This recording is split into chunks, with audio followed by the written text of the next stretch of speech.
listening to the Lucha Central Podcast Network. And now, LuchaCentral.com presents Masks, Mats, and Mayhem. I'll write it and we'll do it live. Fucking thing sucks.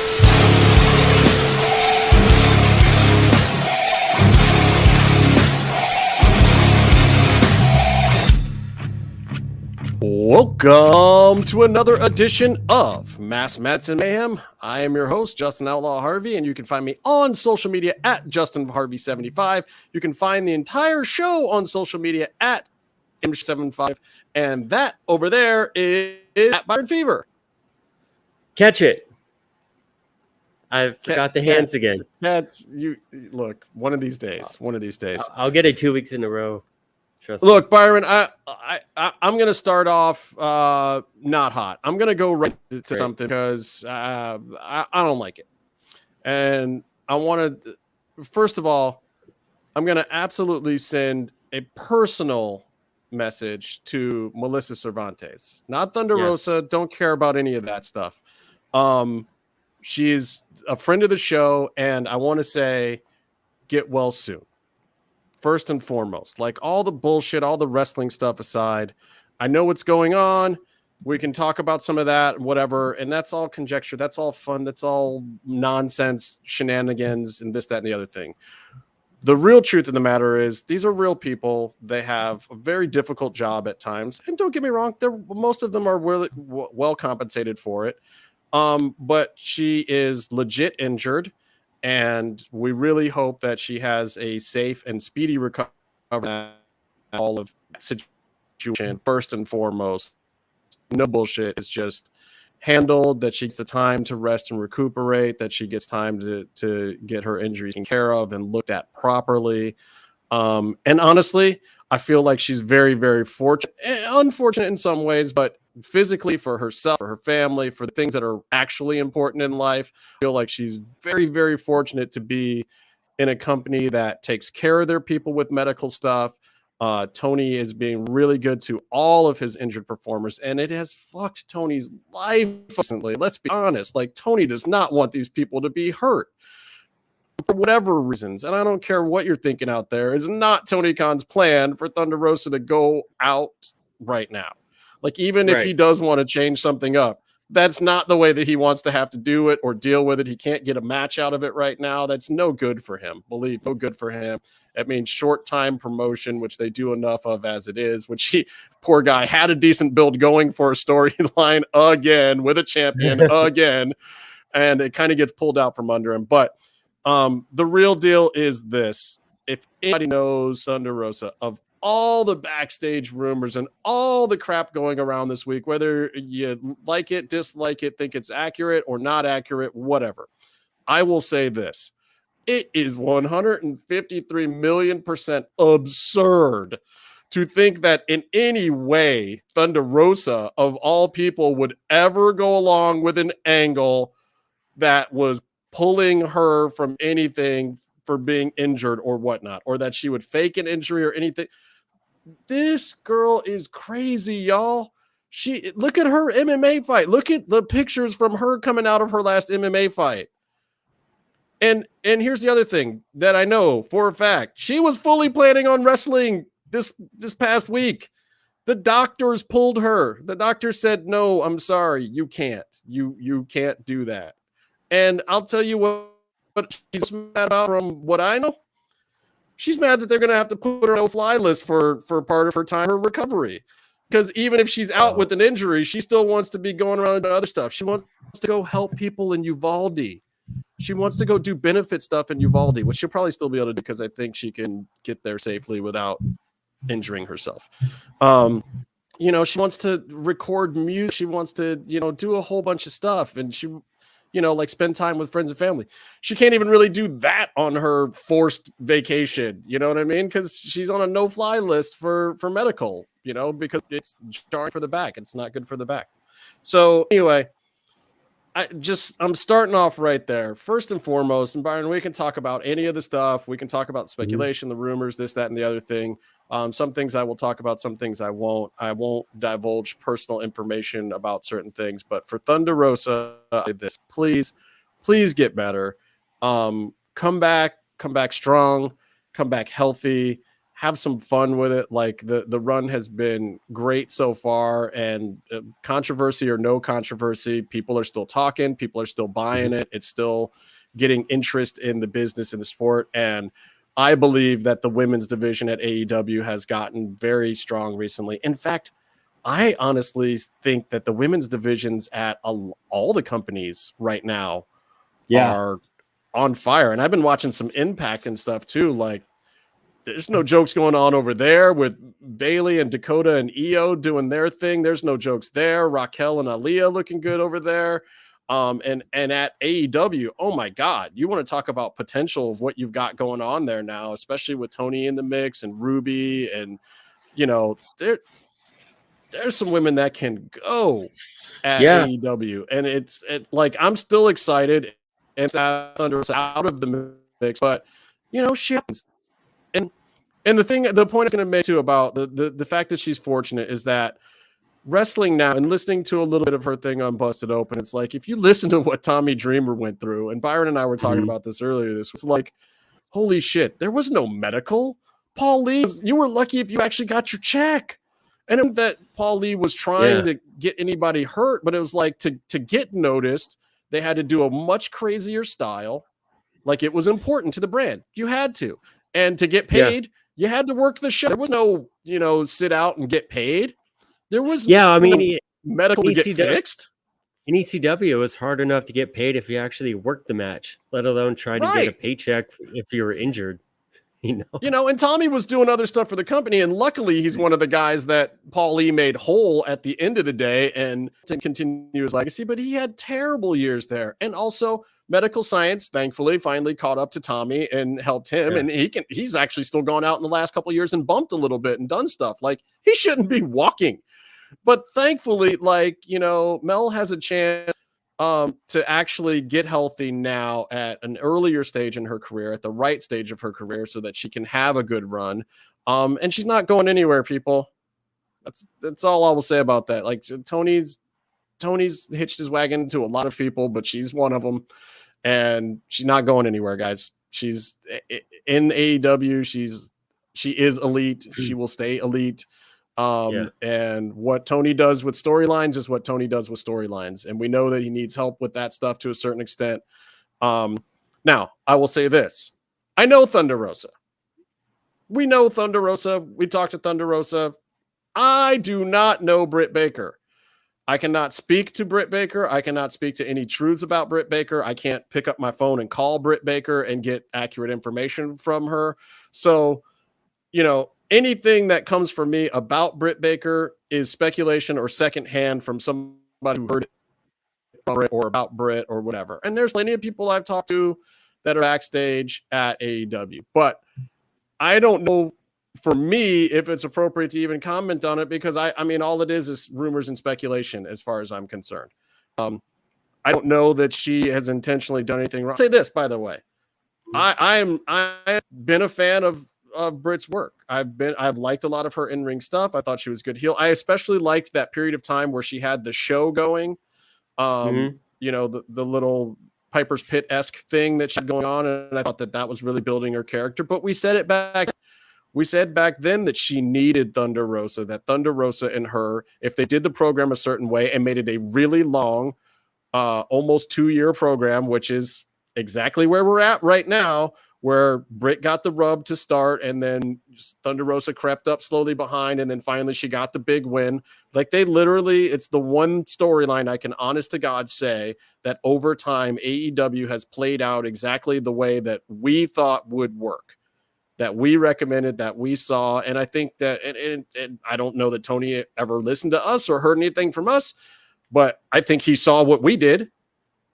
I think there were people there that understood, and there's other options at AEW now than Britt or Thunder Rosa. Absolutely, there are. You got Jade Cargills now. You got Ruby Sohos. You got Athena's in there. You got Tony Storms. Like, you got Anna Jay on the come up. You know, you got Jamie Hayter. I mean, you Jamie got Hayter. like she's a bruiser Jamie too. Hayter Like, barely does anything yet. Everyone is salivating for her to be champ. Like she has that much going for her already, you know? Yeah. And don't let my girl Red Velvet come and get back in the mix, because she was turning it on. Like, she clearly was a little greener than some of the other ones, but she put in the time and she got a lot better. And she, you know, and again, it's an exciting division. And I just hope that people out there can really start to focus on some of the good stuff. You know, like, can we look at some of the good things that are happening in this women's division? And I know that there's infighting and whatnot, and we, you know, it is what it is. I do want to say on the topic of women's divisions, because Impact TNA it's such a punchline. It's always a punchline, no matter where they're at. Just they get shit on a whole bunch. But we're talking about women divisions, and Impact TNA they have always had a solid women's division that's done well. And at times, even, you know, with everything else going on with them, you know, they can't even keep AJ Styles working there. But there were times when they had the best women's division on American TV without like, you know, argument. You know, you have Gail Kim, you have, it was Awesome Khan. They even made Taryn something, Drew McIntyre's Taryn his ex-wife. They, you know, she was a legit. She's still killing it in NWA, by the way. She's still, man. She's like, good stuff. She had no right to be, you know, in the mix with those names at all, but she did, and she delivered. And don't forget the hot mess version of Chels was in there too. Like, all of them. And then Sue Young doing all sorts of intricate cinematic horror movie type storylines and presentations that, you know, when you get just a dabble of it in the other promotions, everyone goes crazy for. Impact's women's division has been legit, you know, even like not even for a small company. And this is all it took. This is all it took. It was, you needed a whole, like, you got this whole batch of women that saw Trish and Lita and Beth Phoenix and came to the business because of them. And now they're all coming in together, and the speed is catching up. And so now that there's finally more women to wrestle against. But here's the other thing I will say, and this is one of the reasons why I miss Lucha Underground. The reason why Thunder Rosa got as good as she did, as fast as she did, was Sammy Guevara was wrestling against the guys, was the fact that in that promotion, and it wasn't weird.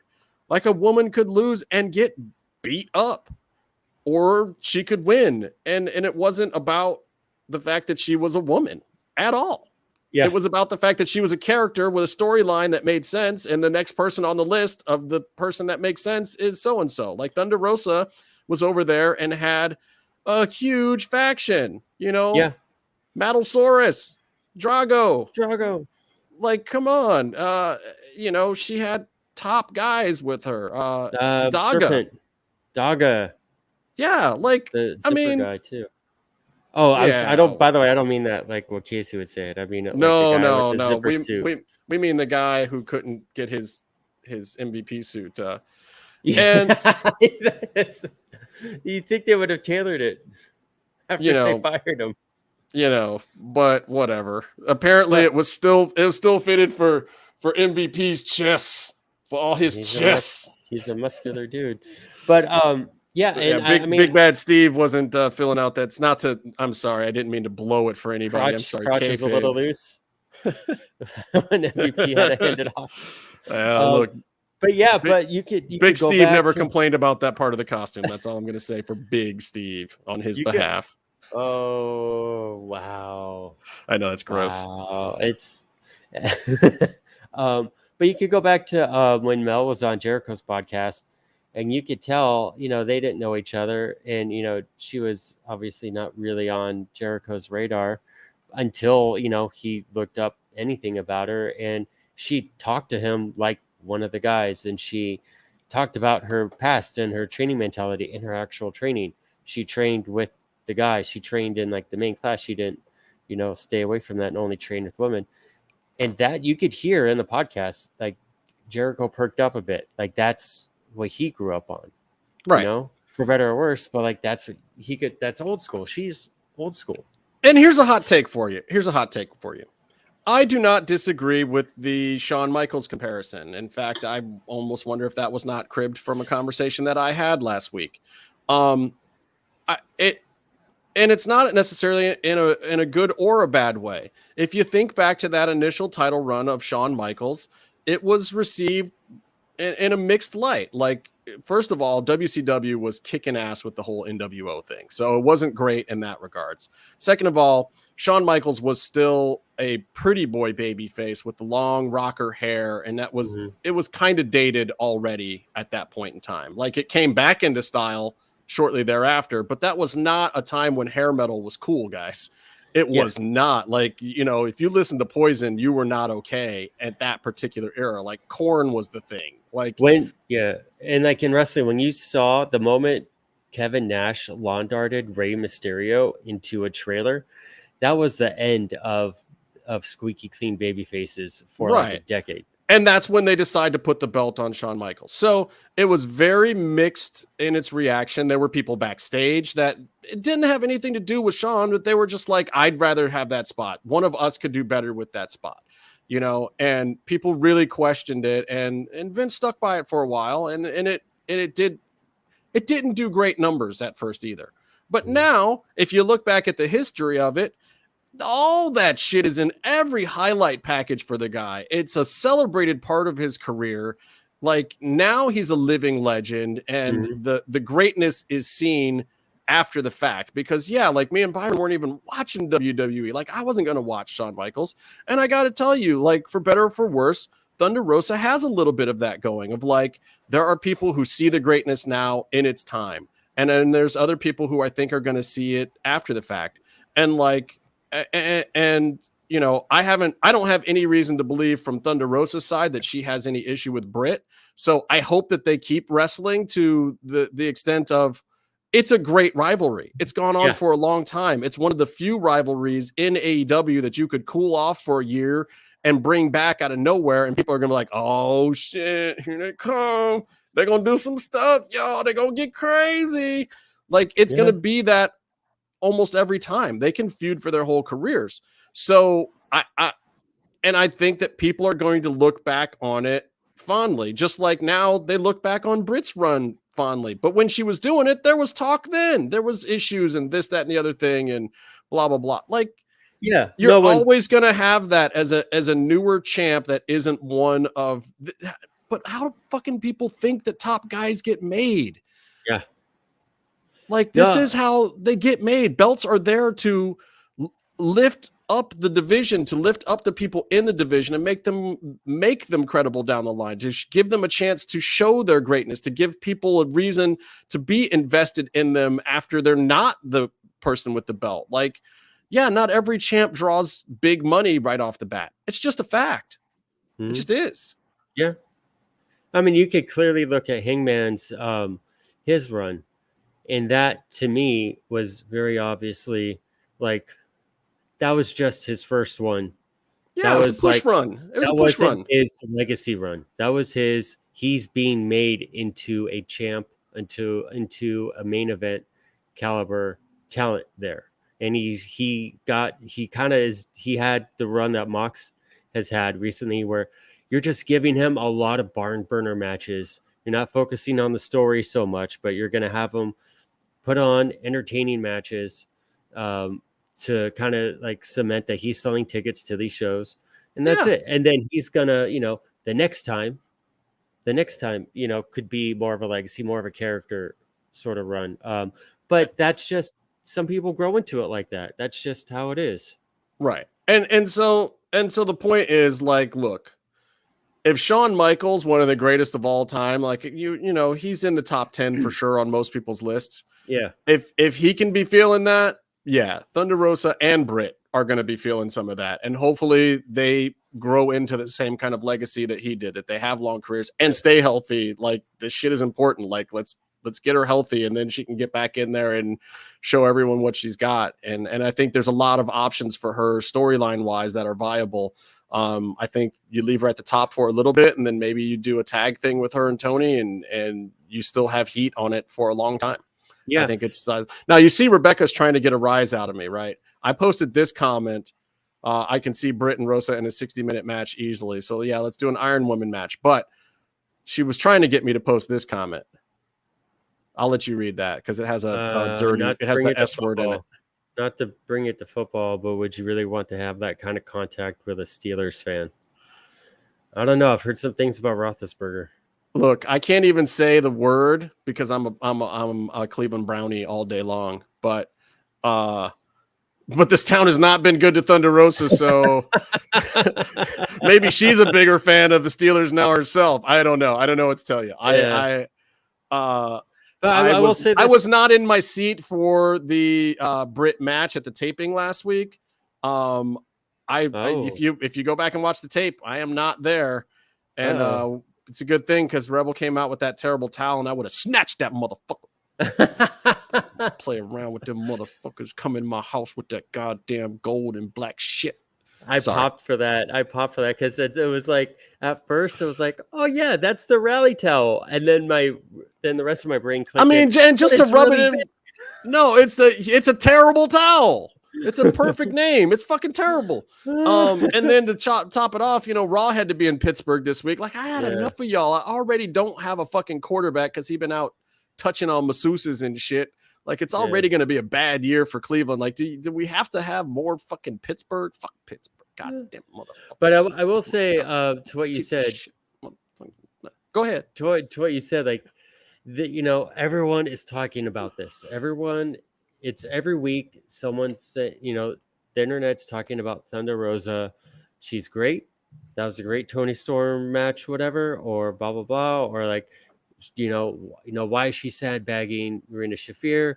All of a sudden it's bad. Then all of a sudden it's like, oh no, she won the title, and and it's so awesome. And then up and down, and then now it's like, now when I see stuff, I see it's like 50-50, and at the point where like the people actually that the posts I'm reading, they almost get confused. So like, oh well, I hear that she's kind of mean to some people, but then I hear that she's like a great mentor and putting up a bunch of other people. And, she is, and it's like look, but it's like it's a bunch of. But I mean, at the end of the day, it's a bunch of people who don't actually know her or know anything, and are just going off of like third-hand accounts of what they read on a website with a whole bunch of ads. But the thing is, this is heat. People are talking about her. People are talking about her and Britt. You could say, and it's not go away heat. As much as some people may want to say it's go away heat, it's not. So here becomes my question, because we do know her, Byron. We do. And so the real question becomes this. Should they flip this around? Like, to me, it's hard for me to see it because, look, part of her run and part of why they're doing it and part of why Tony's excited about it and Thunder Rosa's excited about it is she is a hero to young women, to Latinas, to, the whole Latinx community. And for her first run as a Mexican-born champion, I think it was important for it to be as a babyface, because you don't want to promote like, oh, a Mexican can only win if they're a bad guy, and the Mexicans are bad guys. But she's had the babyface run now. Mm-hmm. And, and maybe Britt is more of a natural babyface because, like, just keeping it real, the audience is mostly these 30 to 40-year-old white men with beards. And of course, they all want to bang Britt Baker because she's Adam Cole's girlfriend, and they think she's hot and cute, and they like her attitude and this, that, and the other thing. And like, it's almost like I get her attitude, and she's very good at being a heel, but maybe they flip this around. Maybe Britt's the babyface and Thunder Rosa goes heel. Like, she could play mean and feisty and like this not go away level of heat that she gets could maybe be to the benefit of a gate or two or some sales, Yeah. I mean, I think that's all true. I think we are in a certain time when you can work around that more than before. Right. Although you still have like John Cena never went heel. John Cena never went heel because, all the Make-A-Wish stuff he did. And he But had the he was a luxury little of, heel early on but when he was doing the yeah, rap gimmick. Like it was getting heat, and that was part of what worked. I mean, it was tweener heel stuff, but he was playing the bad guy in some matches. He was doing a little bit of cheating to win, and he was kind of a yeah, bad guy. But that was he, early, and it he, never went back. sometimes he would revisit that edge, but it would be nostalgic. But Right. but he had the luxury also of still being a major draw as a face. I don't know. I think Mel specifically can kind of work it because she wears the face paint, and that's a little better But see, visual of and here's what her I in would the ring do. versus her, working, Here's what volunteering I at the would do. Salvation Army. I would go dark rose. I would actually change the gimmick up. I would go full face paint, go full evil, like make it a thing, make it kind of a whole gimmick switch of like she's going to the dark side for a while. So that way you can turn her back you know, at the right time and in the right way, and it's a different thing. So you keep the Thunder Rosa gimmick intact, but you let, Melissa Cervantes go heel and actually change it up and go to a darker place. And then maybe, and I don't know exactly how you do that in this world. It feels a little tricky in AEW, but maybe she swerves Tony or something and she goes to the dark side. And I think that the only way to really make it work though is you probably have to make Britt face first. Which is also tricky, especially right now, because then you have too much face. I don't know if Thunder Rosa, because look, if Thunder Rosa goes dark first, then you almost want to see her team up with Britt, and I don't think that works.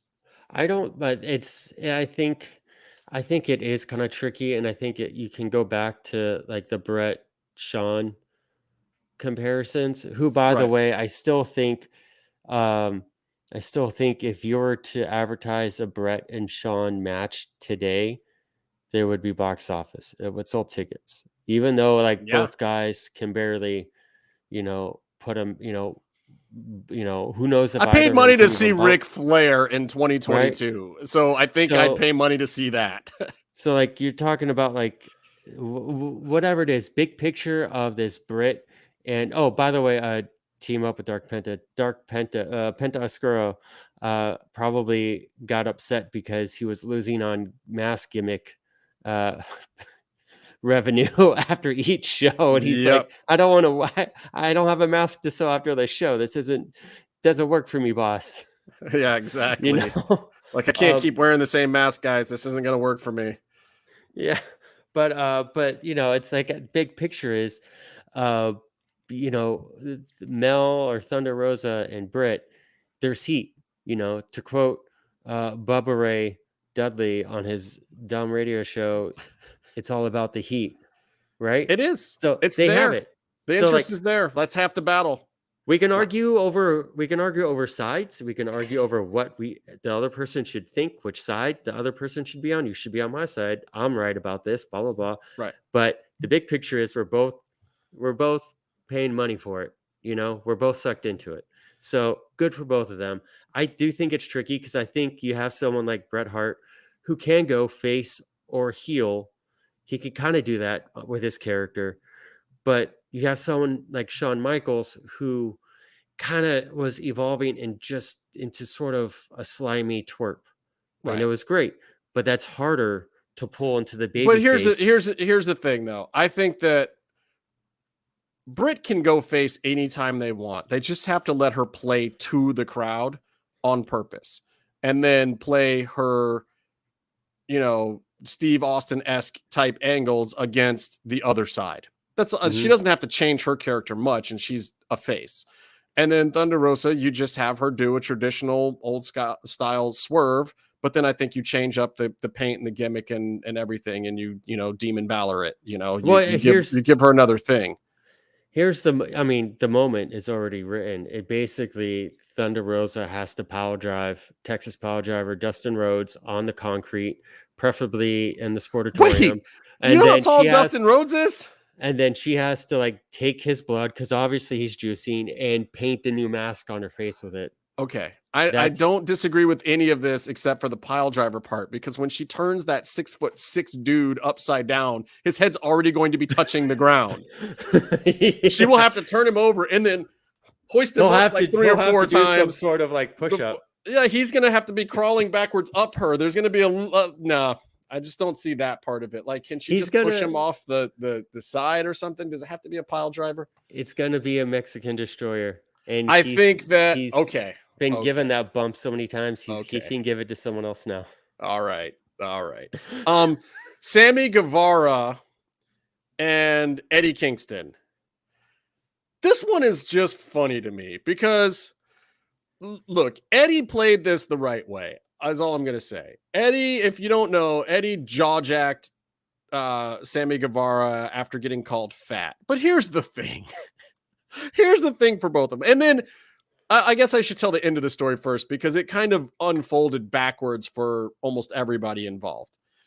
It happened weeks ago. Sammy had been suspended and people didn't even fucking know. And Sammy basically, after word started getting out about it or whatever, like he had to set the record straight because people were getting it twisted. They thought it happened at Dynamite last week. Like, no, y'all, this been done happen. Sammy's not even here. Sammy had been suspended, y'all. So Eddie. I mean, sorry, Eddie's been suspended. Right. He's already back. Yeah. Yeah. Eddie had to come out with, releasing a statement, and he did the right thing. He was like, look, guys, I am not defending my actions at all. I fucked up. I'm sorry about it. Like, I crossed the line. I shouldn't have done that. Anybody who thinks that I was in the right is wrong. Like, I should not have done that. And I'm only, and here's the kicker. Here's the genius part of the Eddie Kingston. He says, I am 100% wrong. I take responsibility for my actions, but you guys can judge what Sammy Guevara did on your own, which is half me saying I'm going to stay out of it, but also half saying, why don't y'all look into what the other guy did and stop talking about my shit? Yeah, and everybody did. And they were like, oh, Sammy, you're a bitch. You fucking fat shamed that guy. You fucking did this, that, and the other thing. But it's not even fat shaming. It's like that wasn't even a thing. And here's the whole thing. Like, Sammy, God bless him. There's nothing wrong with Sammy other than the fact that he is a bitch. And it's fine. Who cares? Like, the guy goes to work. He puts in a hard day's work for all of our entertainment. He doesn't mean harm. He just puts his foot in shit all the time. Like, and this is not the only time. I'm not going to get into the other stories I know about because they're not public knowledge, but Sammy is harmless. And that's why I'm just like, Jesus Christ, Eddie, why the fuck are you going to hit this guy? I'm not going to blame him. Like, things got heated, but Eddie was talking shit on Sammy too. And he was putting him in his place, saying a bunch of shit. This has been going on for ages. It is nothing new in any wrestling locker room, by the way. Like, people talk like this back and forth to each other. Sometimes the heat's real. Sometimes it's not. Like, fuck, I was listening to Conan's show the other day, and he was talking about how him and Bubba Ray Dudley were like this for months at one point in time. And now they're fucking cool because, like, they respected each other, but they said some ignorant, inappropriate shit. And, by the way, Conan fat shamed the fuck out of Bubba Ray Dudley on TV. Like, yeah, Bubba Ray Dudley's fat. Well, hey, look, man, tell that to Velvet Sky. She thought dude was all right. They're broken up, though. Yeah, but whatever. They had each other at their height. Yeah, they had each other at their peaks, both of theirs, respectively. Yeah. His might not have been as peakish as hers, but whatever. Anyway, so, but my whole point is that when the story breaks and it's all this like backstage drama, this, that, and the other thing, it's like, okay, guys, I get it. Eddie jaw-jacked the dude, though, and realistically, at the end of the day, if you're going to be mad at somebody, Eddie was the one that crossed the line. I'm not saying that Sammy Guevara wasn't being a little punk, whatever, and didn't, deserve a little bit of comeuppance, but come on, man. In a professional workplace in this day and age, you can't just jaw-jack somebody. Hey, well, look, Rebecca, hold on. This is... Okay, should Conan really talk about weight, though? Here's the thing. If you go back and look at Conan during his height, that dude was a jacked Adonis. Like, especially in Mexico, women were throwing panties at that dude on the regular. And by the time he got to AEW or to WCW, yeah, things had faded a little bit, but he was still in really good shape or whatever. And, you know, he hadn't had some older man thing. And now he's had a lot of health issues. He's had bad legs. He's almost died. Yeah, he is legit on borrowed time right now in general. Like, Conan shouldn't even be with us, man. I won't get into it, but like, yeah. And yeah, he's let himself go, but I'm just saying there was no point in time that Bubba Ray Dudley was that dude. Like, aces and eights, Bubba Ray Dudley was probably the trimmest, most jacked, and that was because he was like, I gotta impress Bella's guy. I gotta impress that girl. I gotta impress. Every day he's waking up like, okay, I'll eat oatmeal. Wakes up still in the twice bed, a baby? night.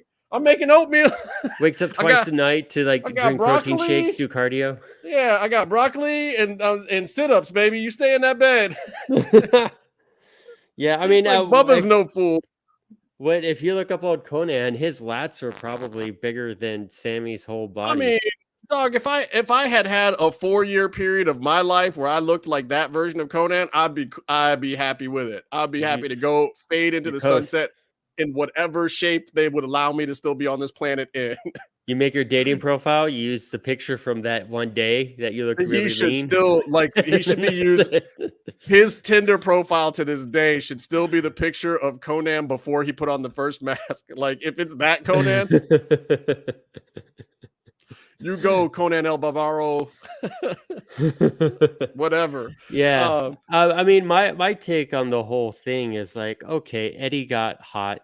They had a disagreement. I get, you know, Eddie was mad about something. He was mad because he didn't like that Sammy was putting him down and Eddie was going over. And it's like, it's just literally that page in the Jericho book when he made fun of The Rock, and The Rock is like, hey man, you're putting me down. So when I beat you, it's, you know, it's not going to be impressive. And if you beat me, it's like, it's not going to count or whatever. It's like, right. It's just, you don't put, like, you have to, your promos have to walk a fine line.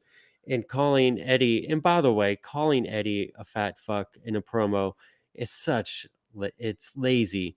And the thing about Sammy is anytime in AEW that he's been outside the shadow of Jericho, outside of the influence of Jericho, he's made bad decisions or not made good ones. I don't disagree. But also I will say, like, Eddie, dude, don't let that shit bother you. Are you kidding me?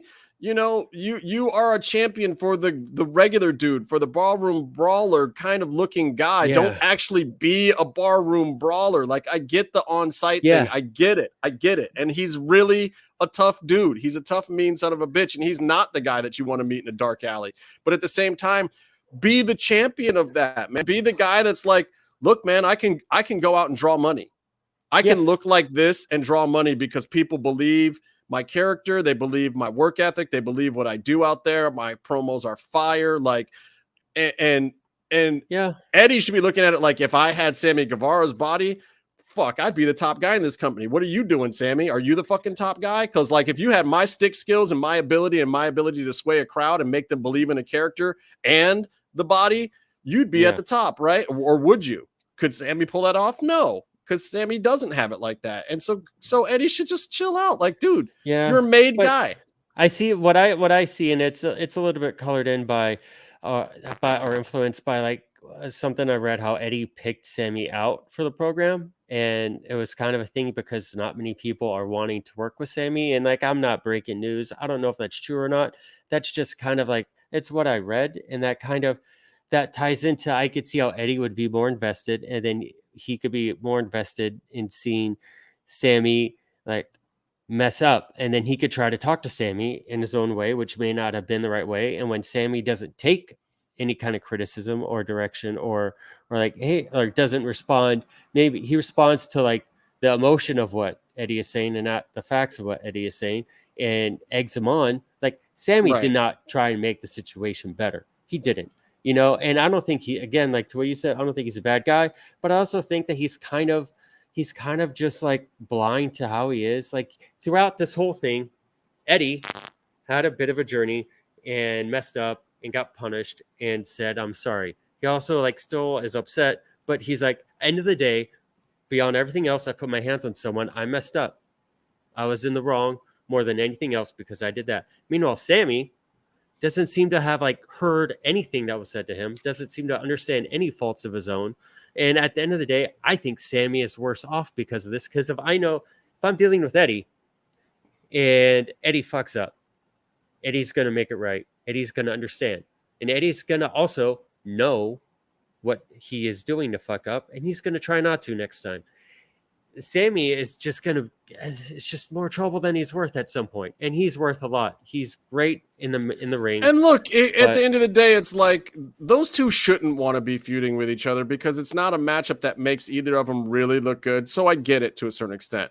But here's the thing. Sammy should want to be feuding with guys like Will Ospreay and Kenny Omega because the match styles are there and they can go out and do a work rate match that gets some stars from Meltzer and get all that kind of stuff.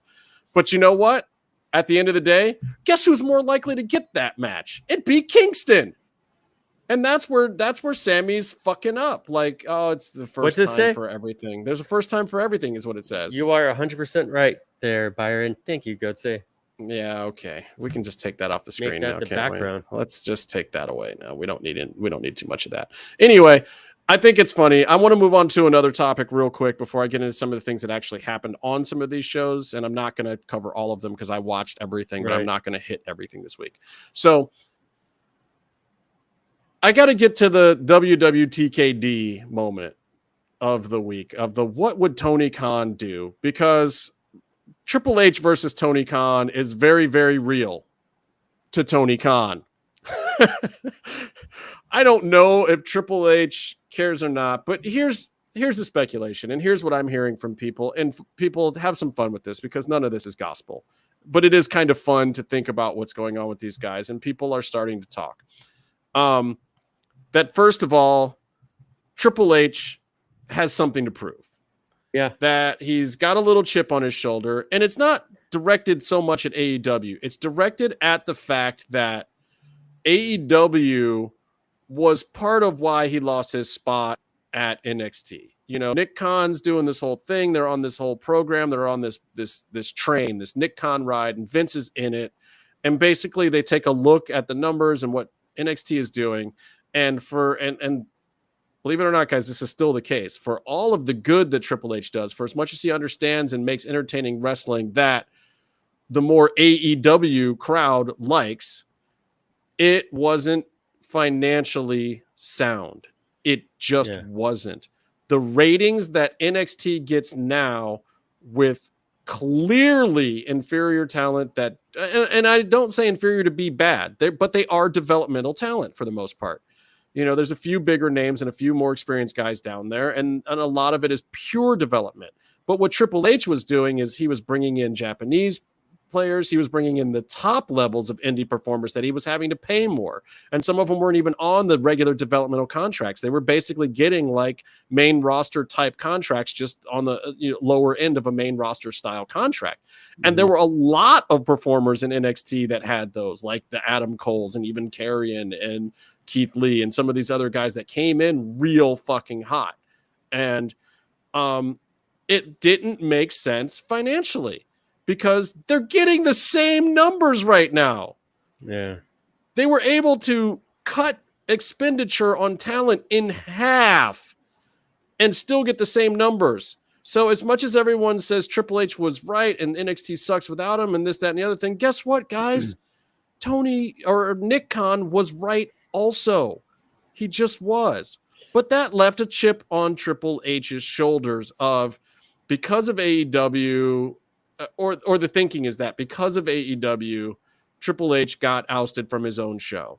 And he did. He got benched. Everyone knows that Triple H was not happy about it. He didn't think it was the right call. He didn't think it was the right call to change it. It didn't mean that he was mad at Nick Khan or whatever. He saw the logic. He's seen the numbers too. Triple H is not a stupid guy by any stretch of the imagination. But one has to ask themselves, first of all, right now, Triple H is in a position where he is bringing that stuff to the main roster. Maybe it should have always been on the main roster because these are people that, you know, can sell more t-shirts and draw more money if you make them a bigger thing. So they justify those paychecks. You can pay your Johnny Garganos and your Karrion Crosses now. You can pay your Dakota Kais and your Japanese wrestlers that you've brought over here for bigger sums of money than developmental talent. Because those Japanese wrestlers were not on developmental contracts, guys. They were put into NXT But they were put into NXT to learn American styles, to work some things out, to figure out some characters. They were making real money. They all were. Asuka, Io Sky, all of them. Well, the problem is that they were using a couple as draws to help sell tickets for their NXT program, like Asuka for sure. I mean, not Asuka. Asuka was kept down there for a minute. No, Asuka was down there as a champ for a while. She had a nice long run. And then Io was also there. And then Io had the same run. And so there's an element to that, but there's also an element of, okay, you pay a guy like Shinsuke, like Finn, like Samoa Joe. Now, you're going to pay them a little bit because you can't hire them unless you pay them what they're worth, even if you're going to put them on NXT. But that's going to translate on the main show. But then all those guys go up to the main show, and then that investment gets shit upon. So then it keeps either those guys still working NXT, making too much money, or it's just where their financial model failed. They did, and they sent Finn back down there, and it's like, oh my god, he's on a fucking real contract. There's no money in that. Like you bumped a 0.1 in the ratings for a week, sending Finn back down there. That's not. But those were the decisions that got laid at Triple H's doorstep. So yeah, he does have a little bit of a chip on his shoulder. And the bad news for AEW is that chip on his shoulder is he wants to bring that style in part, not in whole, but in part to the main roster. So then it becomes a thing of, oh shit, Triple H can do what we're doing at AEW now, except with the big bucks, with the public company money, with the Peacock money, with the Fox money, with the t-shirt sales, with the WrestleManias. If Triple H starts putting on 7-star Meltzer matches at fucking WrestleMania, AEW's in trouble. That is not good for AEW. It's just not. Yeah. Well, I think we had a couple phases. We had a couple cycles since AEW started. We had WWE was hiring everyone, and that made it difficult for AEW to have the roster they wanted. It was intentional, and it worked. Whether it got in the way of the roster being diverse because Tony couldn't hire his, guys he wanted to anchor his roster like Keith Lee and Swerve, or maybe they didn't have like the superstar main event TV talent available to build out the roster too, because WWE was taking everyone that would be useful, and so. I see you're still talking and you're ignoring when the people say that I'm correct. You just only like the ones when people say you're correct. I get it. I didn't know you needed. No, I see. I didn't know you had. I don't need validation. I just need you to accept. To send you compliments. No, I just need you to accept. I need you to accept reality from time to time that I get more of them than you do. Well, I mean, I don't need them because everyone already knows. It's just I think we had that, and then we had WWE was like, oh, they released everyone, and then it became great for AEW because then AEW could actually choose more of the options they wanted to choose with the roster, and also then that there's also goodwill and blah blah blah. AEW looked like the place to be if you wanted to work and most likely have control of your career. It doesn't work for everyone, but now it's coming back around again. I need to put on a hat apparently, but I get what you're saying. I get what you're saying. So it comes and goes, but I think at the end of the day, what we're seeing is more or less Triple H he had his roster, and he always has and always will have first dibs, whether now it's because he's WWE or before he was finding them first with NXT before. Byron, wait, it's Josh Orlando. Hi, Josh. What up, Josh Orlando? Okay, so he's gotta just make people feel welcome, Byron. God, why? You're so mean. So the thing that's happening now is you can tell who's face and who's heel here. Go ahead. I'm the good guy. I'm the guy everyone likes. Mm-hmm. Keep going. It's just Triple H he's getting his roster back, the one he wanted, but also now he is getting out of his talents what is their strengths. Now it's not like I don't think he's overtly making an NXT product. He's just like, I hired all these people, and now I'm going to let them be good at what they're good at. Like, just look at Kevin Owens. It doesn't matter who you hired. Sorry, keep going. Kevin Owens is immediately doing all the cool stuff he did when he got into the company, And that's just, everyone is going to actually be to their potential the best you can. you know. Okay, but it does get a little bit harder, and I still want to get to the original question, the WWTKD, but I got to talk Sasha and Bray for a minute because those are tougher. Those are tougher decisions. Sasha may be a little bit easier for Triple H because that's one of his. Bray's not though. Bray's not really one of his. I think Bray is the easier one. Bray is the much easier one to me to figure out because I wouldn't bring him back. I wouldn't do it. I think with Bray Wyatt, there's a very specific path for both parties to be happy, and you either get there or you don't. I think right, but Sasha, but look at Triple H's world and his universe and the programming he's trying to build and what he's trying to do, and he's trying to make it feel more real. Yeah. Can you bring in the supernatural weird thing? And like if you bring back Bray, he's not going to come in as some real-time bruiser who looks like the bouncer standing at the club. You got to bring him back in some of the supernaturally Undertaker-y kind of things. And I just don't know that helps Triple H's world right now. I'm not saying it wouldn't help next year. I disagree 100% about Bray's what he could be used as because he was one of the first NXT guys. What's James's opinion? James's opinion is Triple H is going to actually let his wrestlers' natural talent shine without the ridiculous gimmick or inhibited ring work. Exactly. And Triple H assembled the first PWG roster, PWG, but like on super indie PWG. He signed his first indie roster, and like you can't get around that fact with the WWE roster as it is now. You have, and so like it's gonna be good, and you're gonna let those guys do their thing. Sammy, Kevin Owens, and now the Usos are doing great stuff. You know, I'll talk about the Dexter Loomis thing in a second too, because Rebecca's bringing that up. And we'll get to that because I agree. But he's also doing that in a more realistic presentation. Yes, and Bray Wyatt at the very beginning of his NXT run was doing a much more grounded cult leader gimmick. So you think he goes back to that? So he's not Undertaker anymore. Now he's David Koresh again. Like what?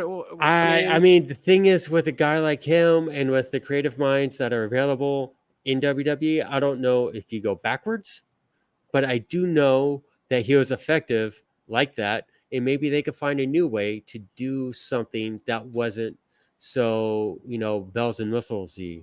All right. Well, let me get to the. Let me get to the Tony Khan of it all, because it is a battle between Tony Khan and Triple H, at least a little bit. Triple H has a little bit of his shoulder to prove that, the NXT experiment was not a failed experiment, regardless of what Nick Khan or Vince said at the time. And Nick Khan is still his boss, by the way, which is an issue for another episode. But the Tony Khan of it all. So Tony Khan has this talent meeting. And we won't get into the talent meeting too much or what I know or don't know about the talent meeting. But I will say this. There were a lot of so-called locker room leaders giving speeches. But these locker room leaders, they were mad about some of the leaks. It seemed like there's a lot of stress in this meeting. And a lot of it is because Triple H was making inquiries, whether it was through people or not or whatever. People have been getting asked like, hey, and it's sketchy whether lines were crossed or not, because nobody knows what these private conversations were. But the implication, and there's not been a ton of denial out of the WWE side either, by the way, but the implication is that some inquiries were made of like, hey, when would you be allowed to talk about your future outside of the promotion you're currently with? Because technically in these agreements, you're not really allowed to negotiate before your contract is up. And also your current employer has a chance to sign you back first. That's typically the way they go in UFC and other sports of like, you're like the UFC has a time and a renewal time in your contract where they get exclusive rights to negotiate with you first. And then the problem is if you let it run out and you go into free agency, and it's the same with a lot of the wrestling promotions, it's scary. It's like, do I take the sure thing with these guys that are now saying they'll give me an extension and they'll give me more money and this is the house that I'm already in? Or do I take my chances on the free market and see what I can get from the other guys? So, and legally, you're not supposed to be allowed to negotiate or see what the number is that you could get from the other guys while you're doing that. You have to give your company the exclusive right to negotiate with you first without knowing what's out there on the market. If you're allowed to know what's on the market and what's at your current place, that's free agency. That's the difference between the two. Mm-hmm. So most wrestlers are not free agents until they completely let their contracts lapse. The clause is not typically as long as a place like UFC, but whatever. So it's this gray line of saying, if somebody calls you up and says, when are you allowed to talk about this? That's them saying they're fucking interested in you. And most of these people are people who have already worked over there, so they already know what the fucking offer is because they're not going to go back for less than they were making the last time they were there. It's not like nobody's stupid here. So Tony Khan's in a kerfluffle, and he wants to figure out how to shut this down. And everyone thinks that, you know, Tony's talking about possibly doing NDAs and gag orders on people backstage now so information doesn't get out and leak. People are thinking it's related to all this dirt sheet stuff that's coming out, which is also bad, by the way, which he does have a problem with as well. There's too many people backstage leaking too much stuff to the dirt sheets. I will even say that I hear a lot of stuff. I just don't report it because I'm not a dirt sheet reporter. I don't give a fuck. I don't want to be in that shit. I'm not trying to spread negativity or none of that crap. So, but there are other people who are, and there are dirt sheet writers who make their living off of trying to get that information out there. And by the way, there are certain people, by the way, that last week, by the way, were paying people to leak information. Do you know what kind of issue this is? Because then it becomes a system where wrestlers are trying to find information to leak. So they're making up shit, or they're giving out stories, or they're corroborating stories just to get a paycheck that they don't even know shit about. And they don't care if it's fake or real because they're fucking wrestlers. It's their life. Have you read anything in the past week online that looked like it was a fake story? By the way, I have several. They're not even trying. Even good. They're not even trying. And for if you a business of creative professionals, oh my God, here's the part that gets me. Here's the part that gets me. Oh, that pisses me off so bad. It's when a completely non-credible source that everybody in the world knows pays people for info that is largely erroneous. One of these people gets the scoop. And then the next thing you know, all the more legitimate places are saying, so-and-so shitty hack fucking dirt sheet motherfucker is reporting this nonsense.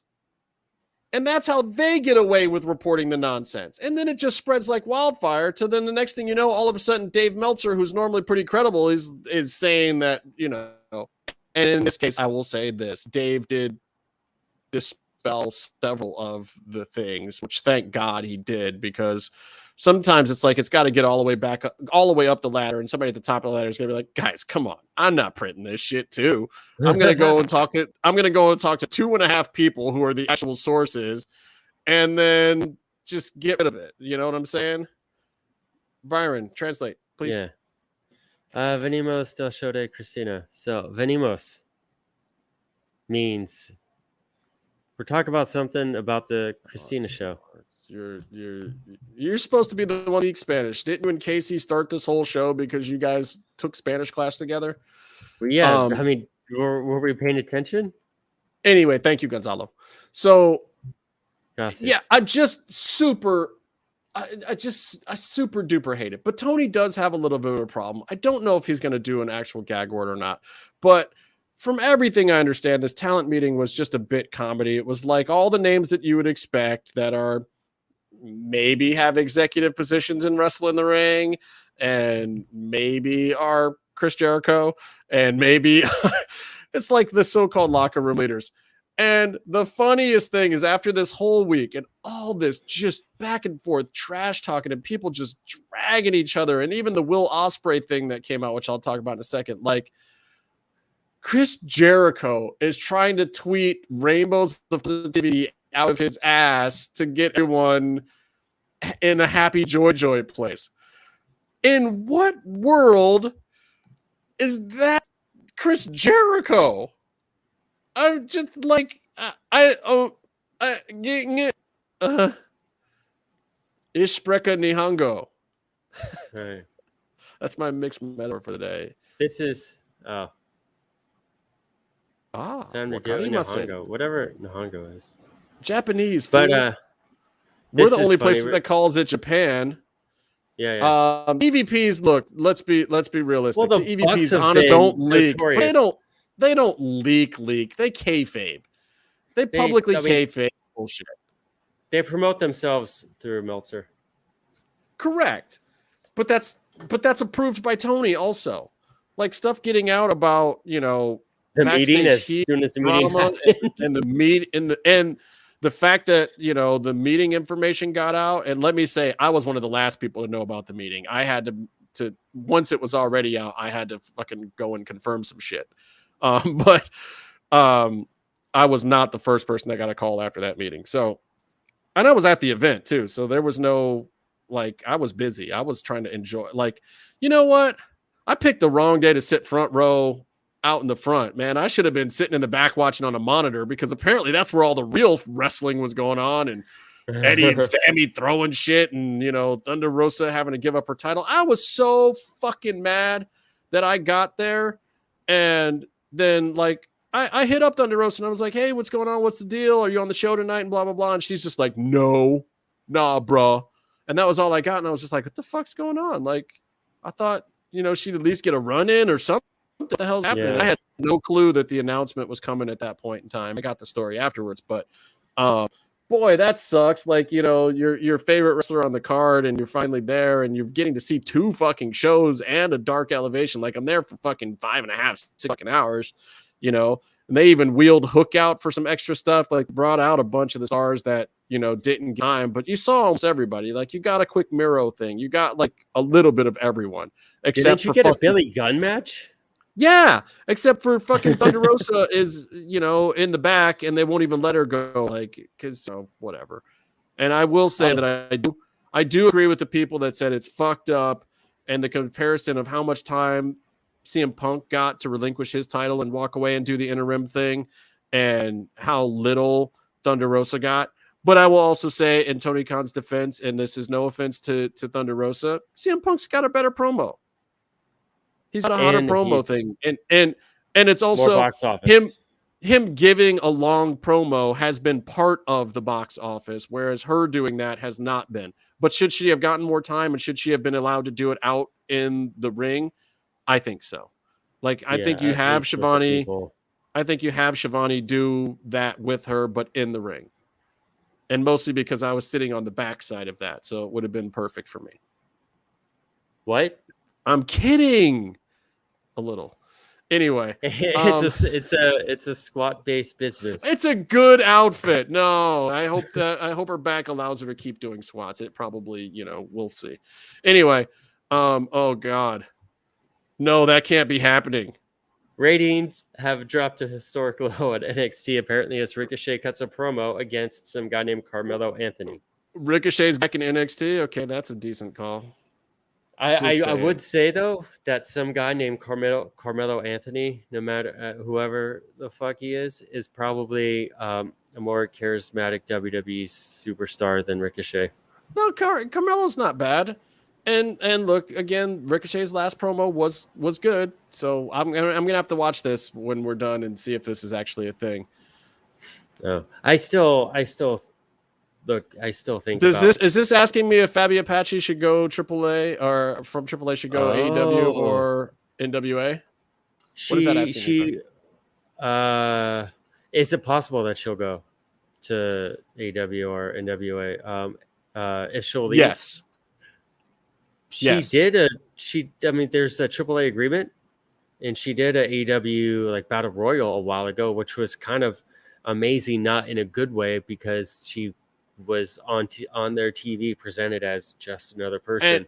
And from what I've heard, she used to have visa issues, and now those are worked out. And I think that if she contractually can do something else, she absolutely will, while she's still got a little gas left in the tank. And I think she should. And I think Conan would even back it at this point in time. I don't know if Dorian would, but I think that Conan would. Look, she's at a point in her career. she's got one last chance to maybe kind of make a name for herself over here. And Fabi has done, whether you like her or not, she's another one. Like, I don't care whether you like her or not, but you can't discount the career that Fabi Apache has had. Right. She's earned a lot of her spot. She did some jacked up stuff. She's thrown potatoes on a lot of people. She's tough. She's a tough woman. But now is the time. Like, I think she understands the business better. She would still, like, give it some time. But if she has a chance to do a run, it'll be good. So Ricochet's at Worlds Collide. It's crazy. This whole weekend is so jacked up. We got a bunch of these early events. NXT UK brand is going away altogether. All right. So look, I think the Tony is in a weird spot. All the backstage drama is exciting. Like, there's things going on that, you know, and I'm a guy that liked Jeremy Borash back when they used to do WCW Live, which was half kayfabe, but every now and then you got the more real version of the personalities at least. And that was the start of a lot of what's out there now. And I was listening to One Wrestling or I was reading the boards at One Wrestling a lot back then. Oh, I remember that. And you know, that's where I would get pay-per-view match results when I couldn't afford to pay-per-views, because that was also the period in time when both companies started having a pay-per-view a month. Like, nobody could afford that shit back then, even if it was only $40 or whatever it was. I couldn't watch every pay-per-view, and there was no illegal downloads. No, like, you got a tape of it 3 weeks later if you were lucky and you really wanted to see a match. But you know, what would you do? Watch it scrambled? You watch it scrambled so you can listen to it like a radio show. Yeah, and I would do that sometimes too. But you know, I would usually just the next day or later that night I would read the results, and you know, halftime that was just as exciting. And then I would still get pay-per-views a few times a year. But anyway, so I got to talk a little bit about some of these events that I got to go to. AEW Dynamite, I want to talk about the most because, you know, right at the beginning of it, God, I love this. Like, Jericho's music hits. He's the first guy out. It's top of the show. You're getting a hot start from Jericho. You get the full music this time. And you know that part at the end of the music where it dies down and then, like, you see the people singing in the crowd just making complete asses out of themselves singing that damn stupid fucking Fozzy song. And they're just like, you know, yeah, that was me. Literally, the close-up shot is me and two other guys in the front fucking row, right when the music goes down, with me screaming the fucking lyrics to Judas at the top of my lungs. What kind of asshole am I? You know the words? Oh my God. You know what? It's surprising. The mix of it that they have live in the crowd is a vocal kind of heavy mix. I knew more of the lyrics than I thought that I knew. I didn't mess them up too bad. And I was like, shit, I'm in the front row. I had vowed to never sing Judas, but I'm like, I'm going to be on camera at some point. Either Jericho's going to be in the ring and I'm going to be Ichiban fan. Habi-san, Ichiban. So it was just like, fuck. I have two choices here. I either stonewall Jericho right now and look like the asshole who's not singing along, or I just kind of, you know, sing along a little bit. But then I started getting into it. Like, we're in the chorus now. Like, I know this part. And black people know this part. This is cool. And then I am singing my ass off. I can't believe that was the shot that they took. Like, it is just me dead center, and I'm mortified. And nobody's told me this. Like, during the whole event, people sent me pictures and they're like, oh, you're on TV and blah, blah, blah. And I'm thinking, okay, cool. I'm kind of in the background, but that's, you know, whatever. I'm just standing around looking like it's Lucha Underground, something normal. Did not know I was going to get caught singing Jericho song like that. Just, I'm a fucking asshole. That was not fun. That was work. I'm sorry. Anyway. But dude, I got to tell you, and after watching it back on TV, and then I watched the previous couple of weeks before too, I wasn't wrong. When I was in that arena, and it was not sold out because they fucked up not billing Wardlow, but it was deafening. It was fucking loud to the point, like one of those stadiums that was so loud that it was hard to get chants timed right. it was that way on TV. Like, it was a fucking hot crowd. Cleveland was not playing around. Yeah, some Clevelanders know how to make actual money. Like, Logan Paul's making all of the monies. Anyway, Daniel Garcia caught between his idol and his mentor. I thought that was great. But let me tell you the fun part about that, in the front row and on across from a hard camera. All those times when Daniel Garcia was giving Jericho lip flap and dropping the mic, we could hear what he was saying. And he was saying, what's the next part you want me to go to, bro? I don't. Okay.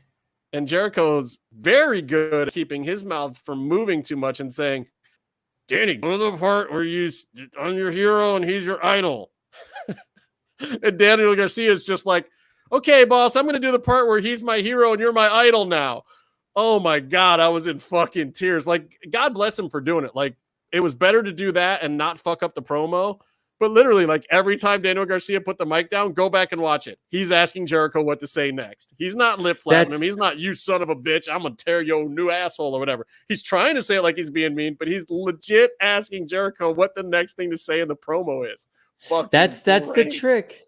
That's the trick. That's like, first of all, Randy Orton was like, he notoriously did it a few times without even trying to hide it, which is hilarious. So good. But like, that's the trick. That's like, if you're in a band, my friend who played bass in a band told me this thing, like when she would like lose her spot in a song or completely blank, just turn the volume knob all the way down and just play whatever until you know what's going on. You know, you just kind of fake it. As long as it's not on the speakers, you're good. Oh, you know what I would do? I would walk over to the guitar player and I would look at his hand and I would just see what chords he was playing. Just blatantly. And it looks like you're jamming with him. Like, yeah, I'm vibing with you. And it's like, nope. Oh, we're going to the F change now. Okay. And it's a D, B, G. Okay, I got it now. Cool. Yeah. And I'm back in this motherfucker. What's up? Can't believe I forgot the song that I wrote in this band. And that happened to me, by the way, in front of like 3,000 people. Anyway, that's all. Like, whatever. You take advantage of having Jericho there, by the way, and Jericho writes all of the stuff in his segments. So, like, great. Starks did not have that benefit later, and his promo actually was better on TV than it was live. I didn't mind it as much on TV. I thought it was great, but it wasn't like, I mean, it was a different tempo than they usually are.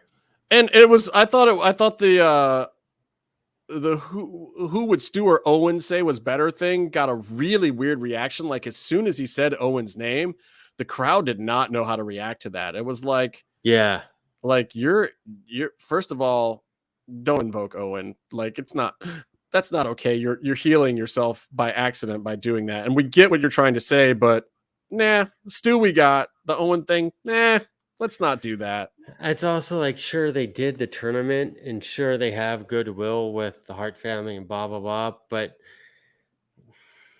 they're not, those two names, those two people don't really exist in AEW canon enough to reference them. And when you're standing in the ring talking about a fake fight, it didn't feel right. Like, if you invoke Owen's name and you're paying homage to him in a certain way, sure. Mm-hmm. But again, and I wasn't against it, but it wasn't effective. It wasn't effective at all. Like, it had the wrong effect on the crowd, but that was whatever.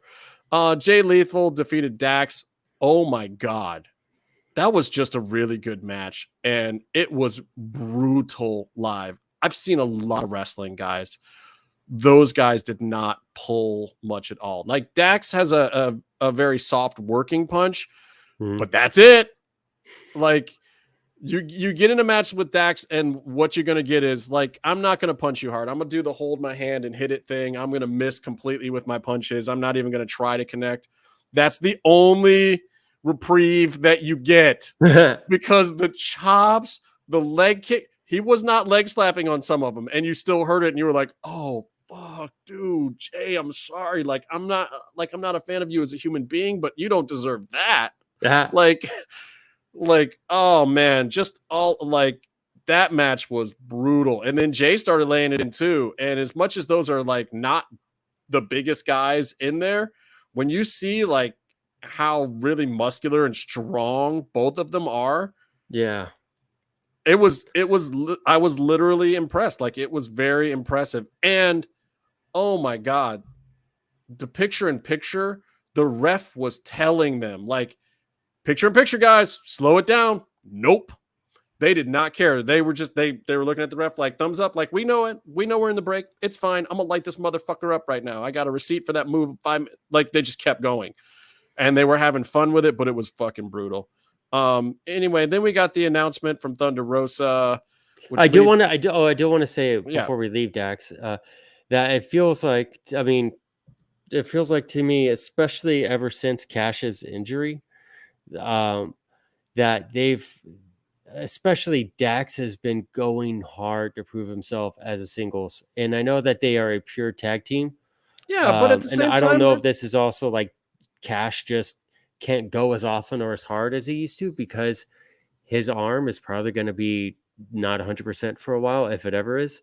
But like, Dax has really been, I guess Dax has a genuine desire to be an actual top guy. And I said this to you. I think that he, of work rate guys right now, he absolutely is in the top 5.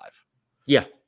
And he's making an effort to cut. And his promos are also really good. Now, look, promo wise, there's been a lot of good ones lately. I mean, you've got the stuff from Christian Cage. You've got some of the stuff that Roman Reigns has done. Like, there's a lot more competition. He's not maybe in the top 5 there yet, but also not mad at him. He's definitely in the 90th percentile. Like, he's up there. He's with the good ones. Like, I would give him a mic any point in time. There's not a single wrestler in the world that I would be afraid to put him in the ring with to have a good match. Dax is a top guy. They just gotta make it work for the stories. And whether or not there's truth to the Young Bucks holding back FTR, I know when the video game came out, FTR wasn't in it, and people were like, "Oh, the Young Bucks kept them out of it." More proof that the Young Bucks are fucking FTR because they can't hang with it. And like, look, I've heard some very credible people say that. I've never heard it from Dax and Cash, and I've never heard it from the Young Bucks, and I've never heard it from Tony Khan, and I've never heard it from the people that are close to Tony Khan.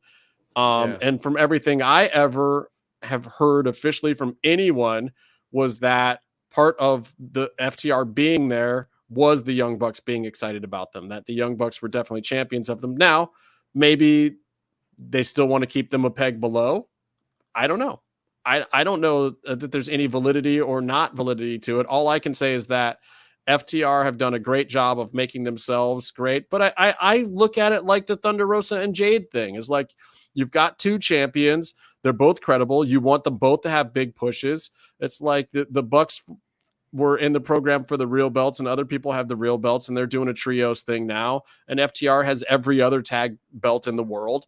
And that's the storylines for now. And at some point in time, like, the Young Bucks, they can't feud with FTR all the time. We're not in the old territory days where Rock and Roll Express and Midnights could go at it every week for a year straight because nobody was seeing that. They were doing the exact same match, every week in a different town. You can't do that right now. And it's got to be more like the Britt and Thunder Rosa thing, where you keep revisiting it, and you maybe have them feud for a couple months, and then you send them off into some other programs, and then when it makes sense, you bring them back together.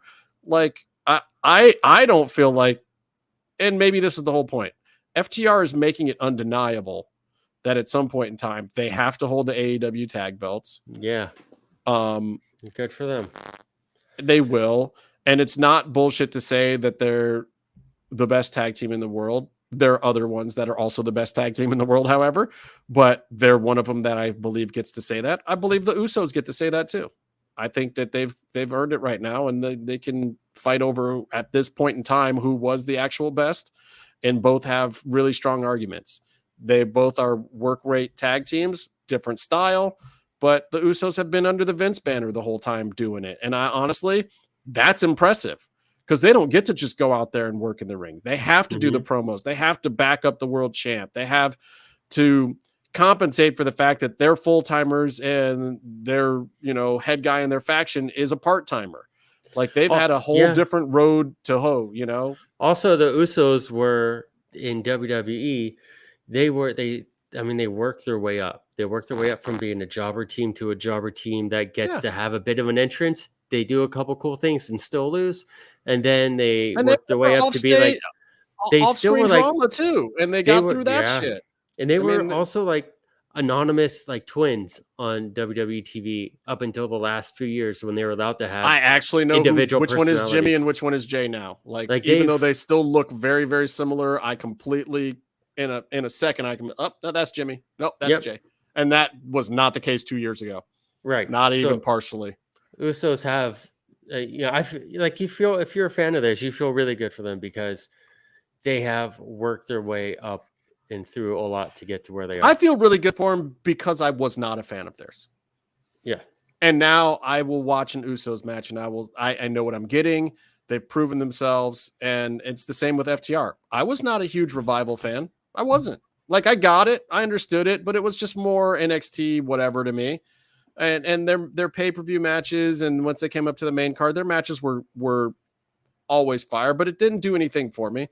They are a much better fit in AEW. That's the kind of thing that I want to see in AEW. It gets over there. I like it better when it gets over. And I think you get more out of it there. You really do. And it's been impressive. So I'll give it up to those guys. All right. So let me move on. Thunder Rosa, the injury announcement. I'm just like, if they had cut away to the crowd, you would have just seen me like, what is happening right now?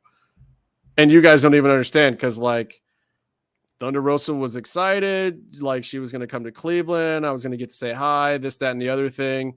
I did not know this was coming. She did not let anything out, and I don't think that she wanted to because she was just not happy about it. She was not happy that she had to do that.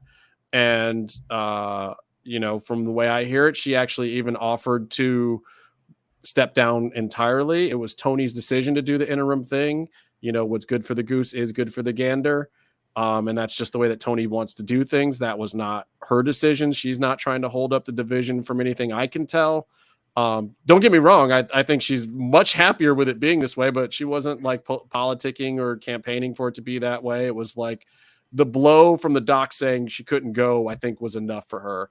And then not being able to go out and talk to the fans or really do anything and having to hold it back and just do a backstage segment, like came all the way to Cleveland to just be in a world of suck. Yeah, it's a much, much smaller scale, but I just went through something similar with my arm where I tore a tendon and I was going to be out at least 3 months. I thought it was going to be 6 months or longer from what I read on the internet. And there's just, you're hurt and pain and blah, blah, blah. And like, how am I going to pay for it or this or that? But then there's also, you feel so deflated because any type of positive momentum that you have going on in your life, all of a sudden you can't do anything. All of a sudden, like, yeah, like it's and for these people too, and especially someone taken out. Like it's their identity. It's who they are. Like they just go out and work whatever they're doing. And then as soon as somebody tells you, because for her, it's not even just AEW. It's like they're telling her she can't fly around, which might mean she couldn't do Combates Americas, like doing, her announcing stuff and other things that she had planned in her life. Like, most AEW performers, especially her, like if you look at her socials, the second a taping is done, she's like in some other country or promoting Mission Pro or doing something for Combates Americas. Like on her birthday, she was doing an announcing for Combates Americas for 8 hours. So like much she didn't even let herself have a birthday celebration until this week because she was working. Yeah. So much of your life is tied to your physicality, one way or the other. Yeah, it's whether just it's moving around, being an active person. Yeah, from like lifting people over your head on TV versus being able to go on an airplane, or like you around the home. What can you get? Well, can she tie her own shoelaces right now? And I just for me, I just looked up at the screen and I'm seeing her do that. And it's just like, and I'm in a room with like 11,000 people or whatever the hell it was in a 20,000 seater. And I'm just like, oh my God, I was not feeling lost for the wrestling storyline or wondering what would happen next or this and the other thing. I'm just looking up there like, that sucks for a person that I consider who's a friend. Like, that's just a shitty position to have to be in.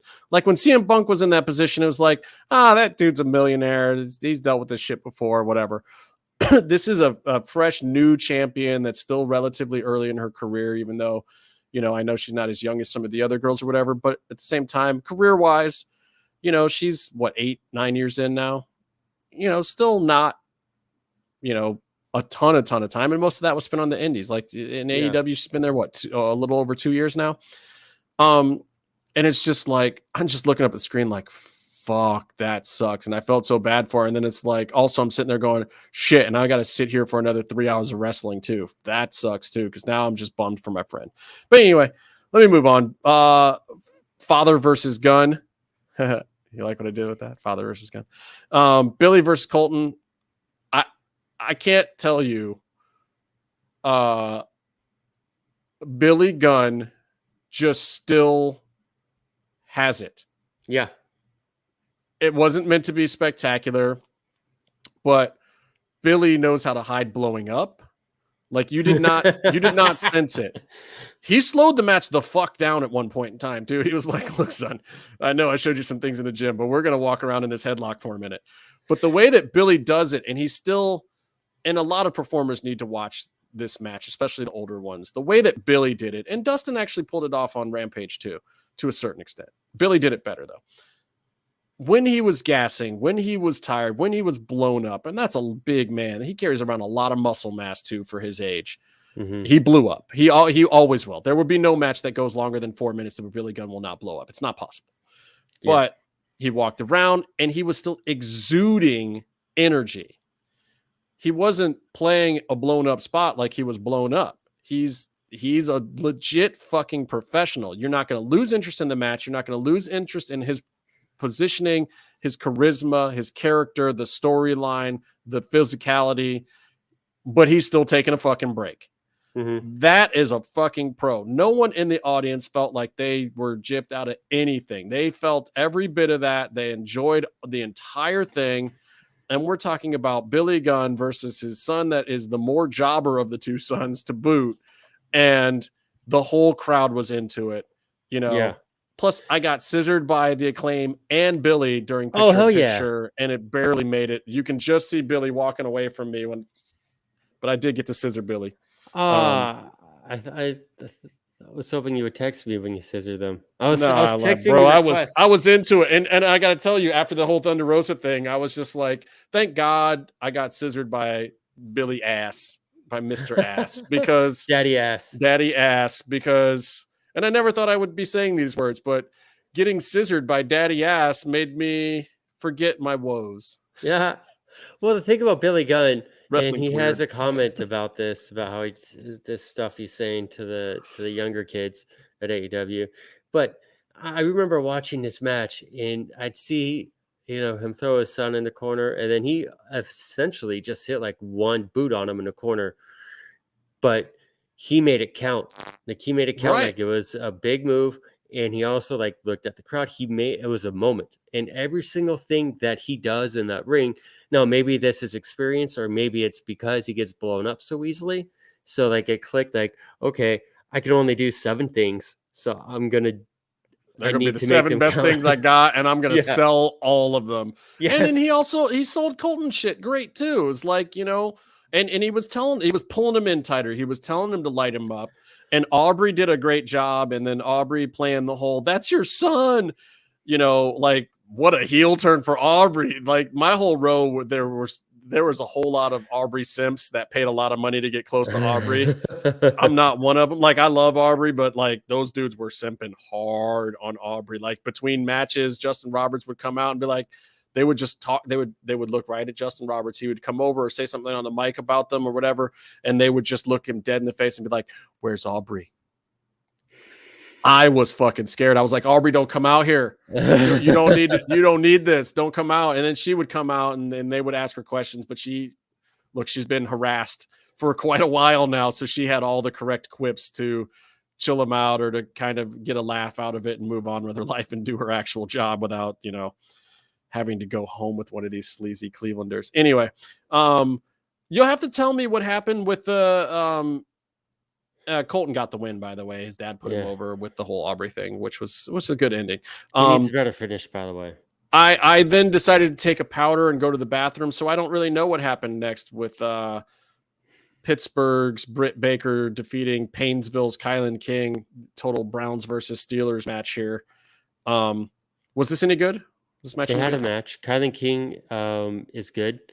They've been saying that she's great. Like, I've been hearing good stuff about her, and they're really big on her in the back. I mean, it was essentially a jobber match, just like when Shafir came out and got to wrestle one, and then she wrestled a different champ. You know, it's like Kylan came out to job like 2 weeks in a row to the top stars in the division. Right. But she's a good body match for Britt, though, right? Like size-wise and strength-wise. Yeah, like, but they trusted her enough comparable to do multi-segment matches. And, you know, it was competitive enough, but it was Britt's match. But, like, Kylan, you know, was able to go long enough for Britt. Well, I was walking down the steps for I think right at the finish or something, and I caught, like, the run-ins and the confrontation and the setting up the four-way match. Yeah. Which I hear was Britt's idea. I don't know who's going to go over in this thing. It'll be interesting. I don't know how they're going to, and this is the, I guess the good part of a surprise exit from Thunder Rosa is that fans don't really know who's going to go over. I don't see Shida getting it. No, but I see that they could do any one of the other three. I mean, and Sheeta's already had her time, but I like that they kind of brought her into the mix for a little credibility of, like, there's a couple champions in here. There's a couple new faces that we could see getting a push in here. It gives a little bit of suspense to it. Sheeta's good. Sheeta's been doing title matches over in Japan, like the past week and next week, and she's doing really great over in Japan. And they're big. They're still big on her at AEW, by the way. Like, they just were waiting for the right time to kind of get her back into the mix. And I know that they feel very strongly that she is a performer that is going to make everyone in the division better. That she's great. And I think they kind of want to just make the rounds and have everybody go with Shida at some point in time. And they're doing that with a few performers, and I think that that's smart. I think that does help build the division, and I think that that's a lot of what happened at NXT that made everyone good. Like, when Athena was at her prime was when she had kind of gone in that circuit of, like, all right, well, make your bones, kid. Just go and wrestle everybody, and they better be fucking barn burners. You're going to do 15 minutes tonight. You know, you're going to do 15 minutes next week. And they just did that with her. And then all of a sudden her character got over, and she had the werewolf thing happening and whatever. But anyway. But I think in this match, Sheeta is there to, like, offer the legitimacy you talked about, but also she is going to help the match go well. I mean, let's be honest, like, Britt's in it and she's great as a star for the company, but she's, like, as much as she's improved, the women's division has passed her by in spades in terms of work rate. And so, you know, they got to catch up to her as far as the personality goes, but And look, you know, you can put a belt on a personality all day long, but I think that, you know, we're hearing that Thunder Rosa might not be out that long. Maybe, you know, before the end of the year, but probably not till December. I don't know. I don't know the extent of all the stuff that she's got to do to rehab her jam there. But I will say this: when you're looking at that and you're looking at you know, a little bit of a shorter cycle, you got to be looking about how you're going to get out of this situation. Like, what are you going to do with this, you know, unification match at the end of this deal? And you got to be looking at what's something that I know I've only got 3 or 4 months. What's something that's going to be a hot ticket and fun, or that's going to really raise the bar for everyone? I don't think it's Sheeta because you've already been there. I don't know if it should be Britt, because I don't know if you have a big enough event at the end of the year, right when you get Thunder Rosa back, to do a unification with Britt and Thunder Rosa. So I don't know if that makes sense, but maybe Tony Storm does, and maybe Jamie Hayter does. I mean, either one of them have momentum and would be fresh. And I mean, either one of them. But Britt is an interim champ. Like, you got to know that Tony's sitting around reading dirt sheets too. He always does. He's got to be thinking to himself, man, there's some money in this heat. If I put it on Britt, and then my two champions at the same time right now are both Britt and Thunder Rosa, right? there's a pot of gold at the end of that rainbow. I don't know, but at least one. Here's the thing about storytelling and with wrestling is that you don't go in a direct path from A to B, A to Z. That's not your story. You need to have steps along the way, turns, ups and downs, blah blah blah. So what is the way here that has the most conflict involved to get to Thunder Rosa's return? I don't know my lefts and rights from my fingers. So what's the most conflict? So to me, that's Toni Storm for the match is going to look like she's going to win. You're going to have a good spot of respect with Sheeta doing stuff, looking like she's a champ. But at the end of the day, Jamie Hayter wins. And then at the end of the day, you have Britt still getting her promo times that she gets to carry shows. But then you have conflict between Britt and Thunder Rosa. You have conflict between Britt and Toni Storm because she's going to talk a whole bunch of trash about being champ because it's in her group. But then you're going to have conflict between her and Jamie Hayter sort of growing. It's just, and then on top of that, Jamie Hayter gets into the mix. And it's just, to me, that's the most interesting thing. There's the most amount of conflict at play with the most amount of people. Okay. But I propose to you this. You put it on Tony, you still get Jamie and Britt every week on the microphone because that's the main feud. You have them coming after Tony the whole time. Then Thunder Rosa comes back and she wants her crown back, but then she goes full heel. But here's a version. She heals out Tony. Here's a version. Think they're going to team up, but yeah, okay. But here's how I would put ours two together. So I would have Tony chasing. I would have Jamie Hayter doing the thing you would expect, chasing Hayter with Britt. And you would tease a lot of double cross between. I agree, but Tony Khan's not very good at the chase. Toni Storm?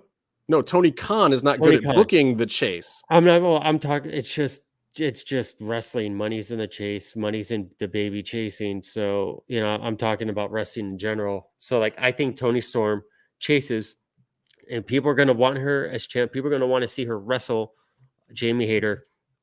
I don't disagree. I don't disagree. I just feel like that's not the Tony style. I just don't know if I see Tony doing that. Listen to the podcast and write this down. You have your traditional, sure he is listening, but he's going to listen to whatever I say. So you got to get me to agree with you. It's so perfect. Then you have your red herring for the double cross between Jamie and Britt Baker. Your red herring there. So you're even all the more distracted when Thunder Rosa comes back and helps out Toni Storm and then double crosses Toni Storm. And then now we're heartbroken because she double crossed our beloved Toni Storm and because, our beloved Thunder Rosa went to the dark side, and also because we didn't get satisfaction on the story that we thought was happening between Britt and Jamie Hayter. And then that double cross gets pushed for later. Maybe. I think that's the way to go. We'll see. Write it down. I have another hypothetical I want to get to. So let me get through a few more of these things.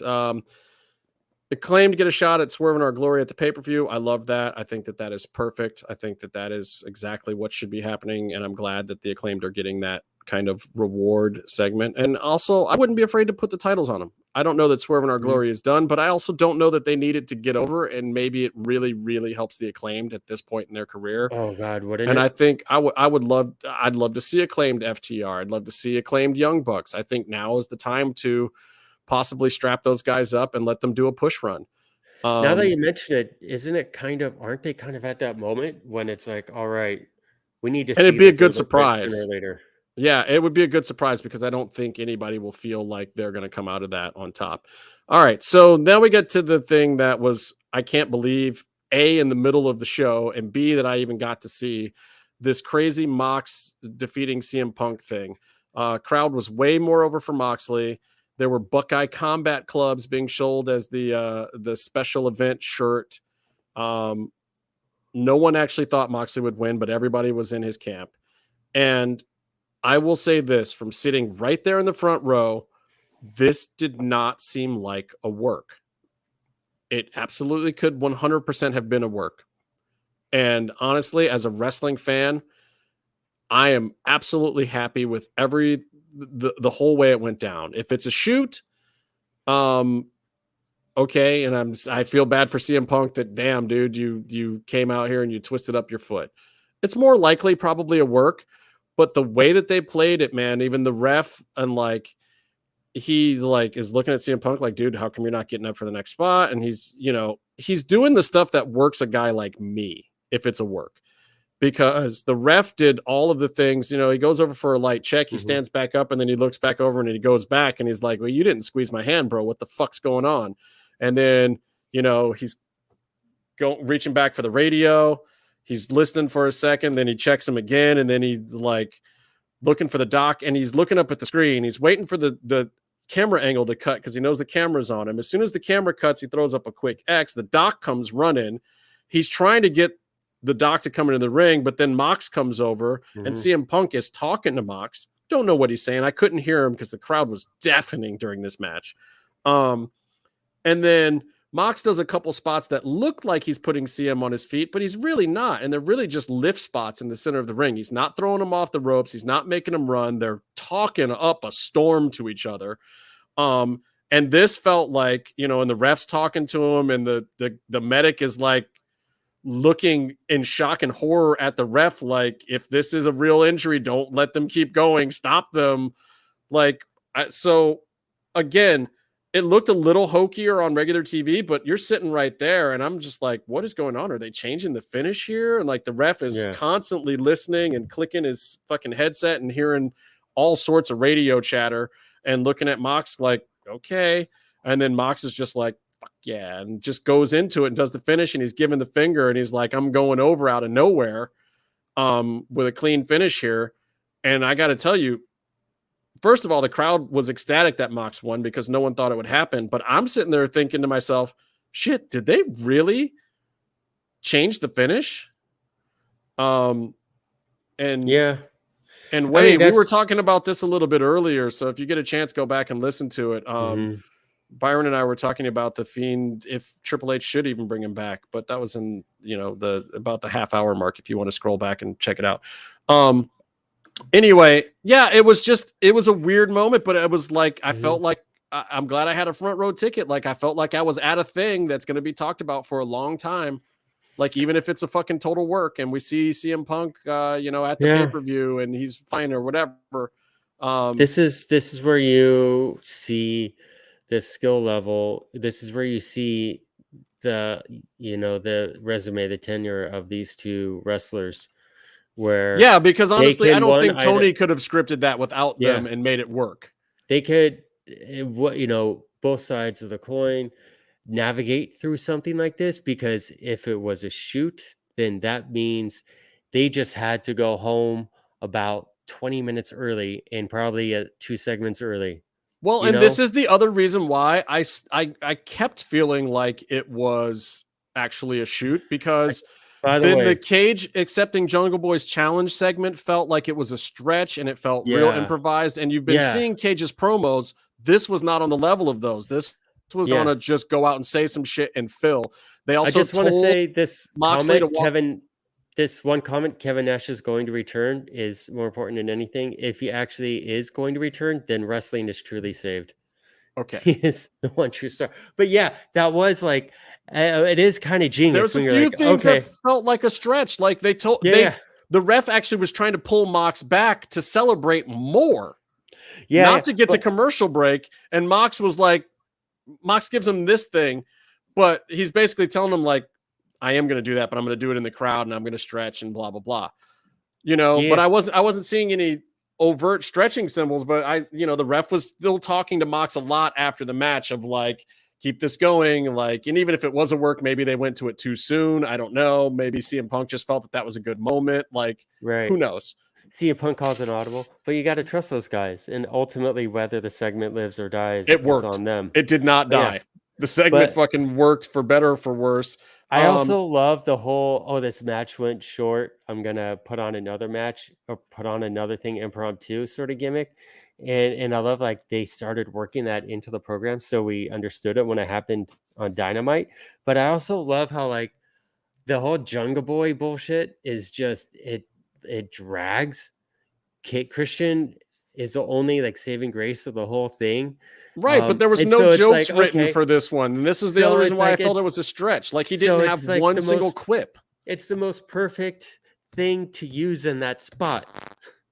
Well, Because it's not going to hurt any more than it already does. Yeah. I mean, we'll So, see. So I just it's a small detail. it was interesting. And then Ricky got some splaining to do. He came out and bedazzled Hobbs was a background player for Britt until she got a seat at Ricky's table. All that stuff wasn't a bad promo. I felt like it had a couple of weird, quirky moments, and his little breakdown wasn't as good as Garcia's breakdown, but also, you know, Garcia had his writer and director standing in the ring with him for his, and Ricky was kind of on his own. It was a really bad part of the show to put Ricky's promo, I think. Yeah, well, but again, this is why I didn't feel like this was necessarily planned to go down this way, because then the next thing we get is a Mox backstage promo, which also felt like a little bit of a stretch, a better one. The my time is right goddamn now promo. And oh, that's not what was supposed to happen. You know, he cuts the whole thing. But this is always the Moxley promo, and he never really writes them, and it was fine. I wasn't mad at this. But this is just about as long without wrestling that I've ever seen on Dynamite. 3 promos, 2 packages, 3 ad breaks without any graps. That is unheard of for Dynamite and not uninteresting. Like people were glued. The numbers were up. Like everything was good. That plays into the idea, like if you're booking a title match between Punk and Mox on Dynamite, you're going to book, I mean, you'd want to give them 45 minutes entrances, you know, after match. And I get that it wasn't going to be the headliner because you brought in Willie Ospreay for this other thing, and you have this other storyline, and you're just kind of trying to advance whatever you want to get to for the pay-per-view. So, and because people were like, well, it had to be a work because it wasn't the headliner, but Tony's done stuff like that before, and you couldn't put it on as the very first match. Like I half expected, my expectation going in there was honest to God that it was going to be the first match. I never thought it was going to be, you know, the headliner, even when they had first announced it. I always expected it to be like a hot start match or somewhere in the middle and not be the headliner. Anyway, United Empire defeats Death Triangle. I was wearing my Phoenix from luchamask.com mask for this one. So if you don't see me, that's why. Starting a match with Will Ospreay and Rey Fenix is fucking fire. And I also have to say, Ospreay did 90% of the wrestling for his team. The dude is a stud. I think he's the best work rate wrestler on the planet right now, period. And take note of the fact that I say best work rate wrestler. People keep saying best wrestler. Okay, but what are the qualifications? Sure. I'll even, and I made a tweet about this the other day. I will say that, yes, Meltzer stars matter. They actually do, because a lot of people and a lot of real wrestling fans that spend a lot of real money respect Dave's opinion and cherish what he says about those matches. So it does matter, but it's also just one metric, because guess what else matters? I don't know, gate, pay-per-view, merchandise, in-ring promos, you know, being able to be a star of a show. Like, so you have to look at the Roman Reigns and the Chris Jericho's and the other guys out there too. You can say that Will Ospreay is the best wrestler all day long. And I'm not saying that Will Ospreay's numbers are bad, but I'm saying that you call somebody the best wrestler. What are your metrics is my question. So I'm qualifying my metrics. Will Ospreay is the best work rate wrestler. I believe that. I agree with anybody who says that. If you say that Will Ospreay is the best wrestler, I have to say, well, what are your criteria? If you're just basing it on his work rate, then yes. If you're basing it on his t-shirt sales and his pay-per-view buys and, you know, his ability to draw money in America and Europe and this and the other thing, maybe he's not. There's some other guys that are up there. You know, like I like Dax too. I think Dax might be the number 2 or 3 work rate wrestler around right now, you know, but, you know, I would put Takeshita, you know, I got up there news. as one of the great work rate wrestlers, but he's clearly not the best wrestler around. I got breaking exclusive news about Takeshita, by the way. Yeah, he is looking to move back to the States to wrestle full time for AEW and and then whatever. He NBC books in 100% between. should. I think he's a top mid-card guy for them. I think they can really do something great with him. Put him in a faction, make him Blackpool. I don't care what you do with him, but get him on what TV. if he starts cutting promos? What if he can get on the stick for 10 I've heard him minutes? on the stick. It's not great. Like Oh. he's got language barrier issues. He's not bad. He's done a couple promos recently. I think a Rampage or something. Yeah. But anyway, look, I will say this about this match. It's been a while since I got to Cerro Miedo. And it definitely doesn't feel as good as it used to. But the match was still amazing. It was not a Lucha Underground thing. I got my high fives from Phoenix and Alex and Penta. Even Pac looked at me without snarling.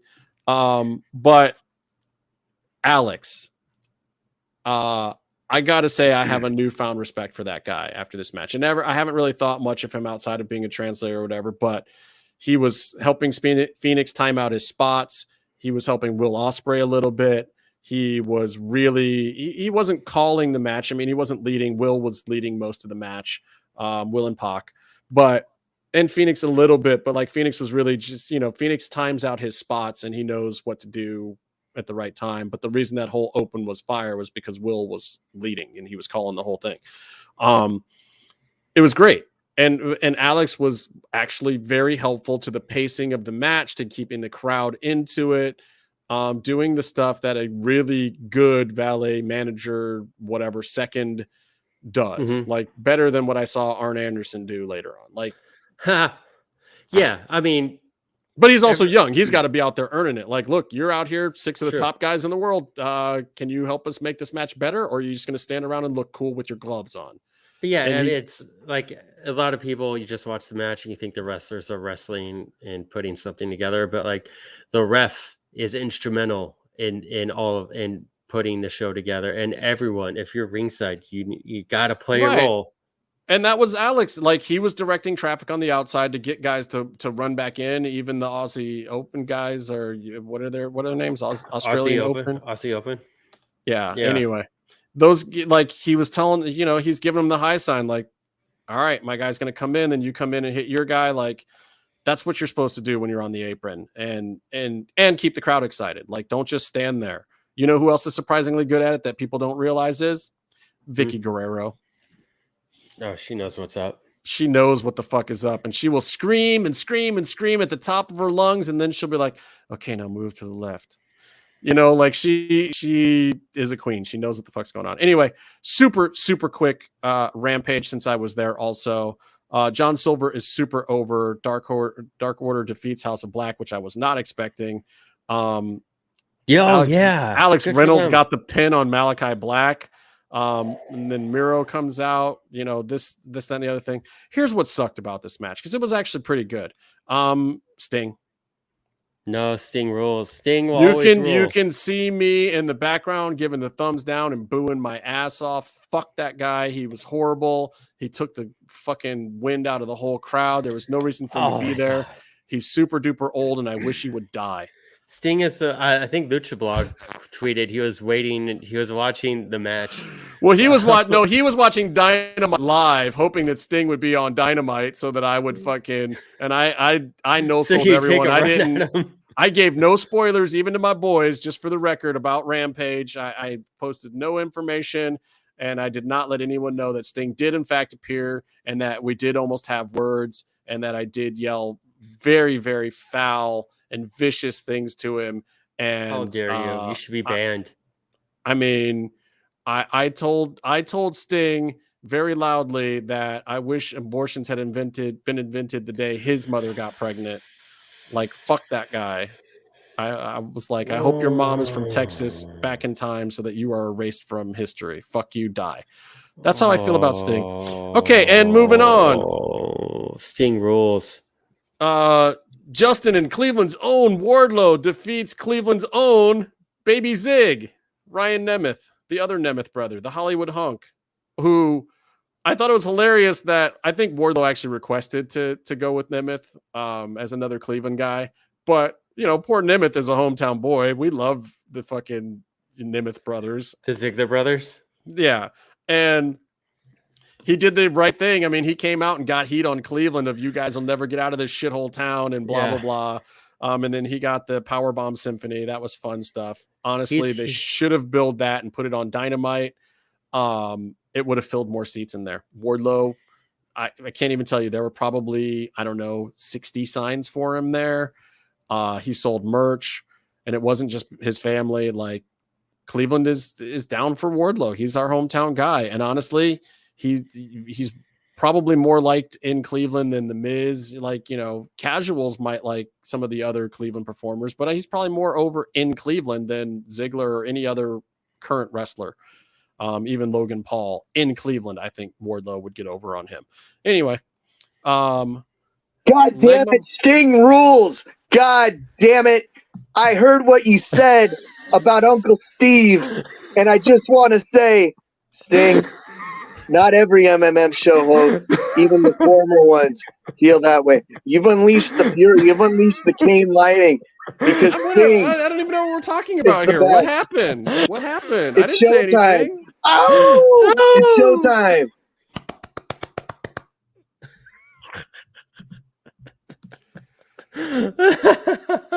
Sting can eat a dick and die. Fuck that guy. Oh, you want Sting to hold your hand and tell you everything's gonna be okay. Fuck that guy. Anyway, that was the professor. Leg my balls. Hit him up at the Lucha Gringo and tell him which Ricky Steamboat figure he should keep or which one he should give me. Please do. Otherwise, he's going to right now. Have a conniption, and me and Byron can't handle that. Anyway, Powerhouse Hobbs squashes Ashton Day. Hobbs not over. Was not over. Nobody cared. It didn't work. Sorry, they're gonna have to figure something out for Hobbs pretty soon. They killed him. I mean, Ricky's kind of over, and they're gonna get the match, and they need to just have the match and get on with it and figure out what they're gonna do with Hobbs, because this might benefit Ricky in the long run. But as I predicted weeks ago, this is bad news for Hobbs. And there was a whole lot of people in Cleveland just looking up there like, who? Like, they didn't even fucking recognize that the Hobbs or is anybody. Like, him coming out with Ricky was part of what they recognized, and that's just the sad fact of the matter. Like, hardcore fans might get it and know, but if the storylines don't back it up, if they don't give you some shit, like, he's just some dude who's been playing second fiddle to Brian Cage and Taz and Ricky Starks, like, and Hook. Like, Hobbs isn't the guy yet. He had the momentum, and I mean, to your point, but you got to do something with it. You got to give people a reason to care, whether it's face or heel. It doesn't help that he's playing the heel role either, but to your point, the factory was not a good way for them to extend the feud, to give them some meat to chew on until the pay-per-view. I thought it would be a good one-off of Ricky going, because he went over them that one night, and then maybe if Hobbs then got mad at them because he's like, don't let your problem be my problem, and he did get mad at them for Ricky beating them. But then that shouldn't have been a segment and then something else. That should have been Hobbs beating 5 guys in a row, and he looks like a monster. Now you have 2 guys who just went over, but it should have been quick too. Correct. Yeah, it has to be quick, fast. Like, look, you don't pull these guys from the lower mid card up to the top of the mid card quite like this. And then to add insult to injury, QT Marshall with the watch and the worst working punch in the entire business completely misses knocking out Starks backstage. Like, please tell me they did this live, because if this was a pre-tape and you didn't do another take of that 30 seconds of time, Jesus Christ, what the fuck? Also, why the fuck is AEW putting this on social media?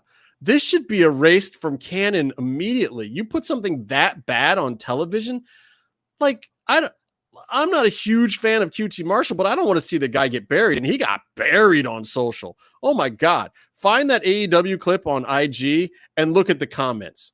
Holy fuck. Because that punch was bad. That punch should not have been on television. It was not, didn't look like a stunt thing. It made Ricky look bad for selling it. It made QT look bad for throwing it. It was bad. Bad. And we need to get out of the whole program with QT at this point in time. Just send him backstage to write. Like it's done.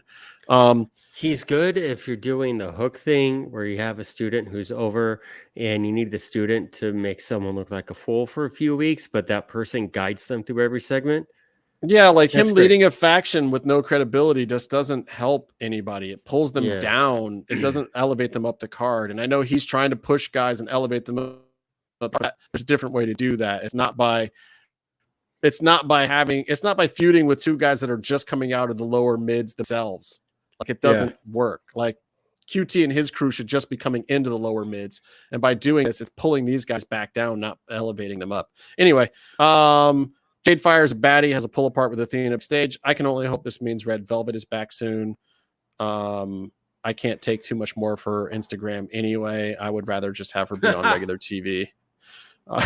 Byron knows what I'm talking about. AAA mixed tag champs Sammy and Ty defeat Rubiso and Ortiz. What the fuck? This is another what the fuck on Rampage. Here we are. We're late in the show. Ortiz does a horrible blade job. He caught himself across here. Oh man. Okay. Bad blade job. Not on camera. They cut away because the run-in happened too soon. Angelo Parker's like attacking him with a shoe to the face, which is what's supposed to get color. But Anna Jay's run-in is what they cut to, where she's taking out Ruby on the steps. And literally both things are happening at the same time. So then all of a sudden it's the roll up in the pin or whatever. Mm-hmm. And Ortiz is bleeding from this horrible fucking massacre job he did on his face. And there's no payoff to it. Like this was the most senseless blood I've ever seen in a wrestling in my entire fucking life. Ortiz deserves better. And so the directing should have been better. Also, Ortiz should blade better. I know he was trying to do a quick job on the apron without rolling out because they had to get to the finish for time.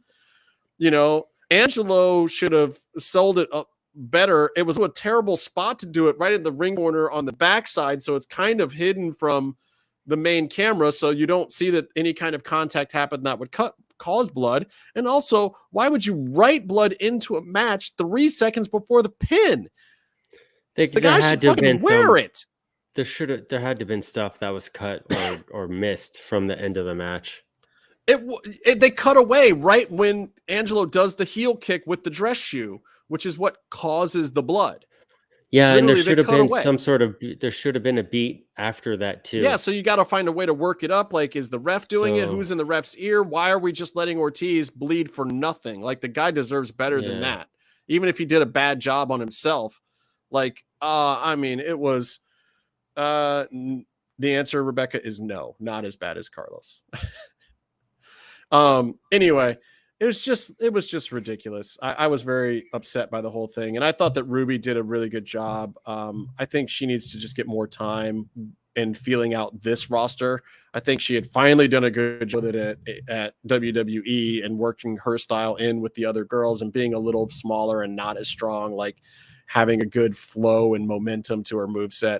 But now she's got to figure it out with a whole new set of bodies. So we'll see if she gets that.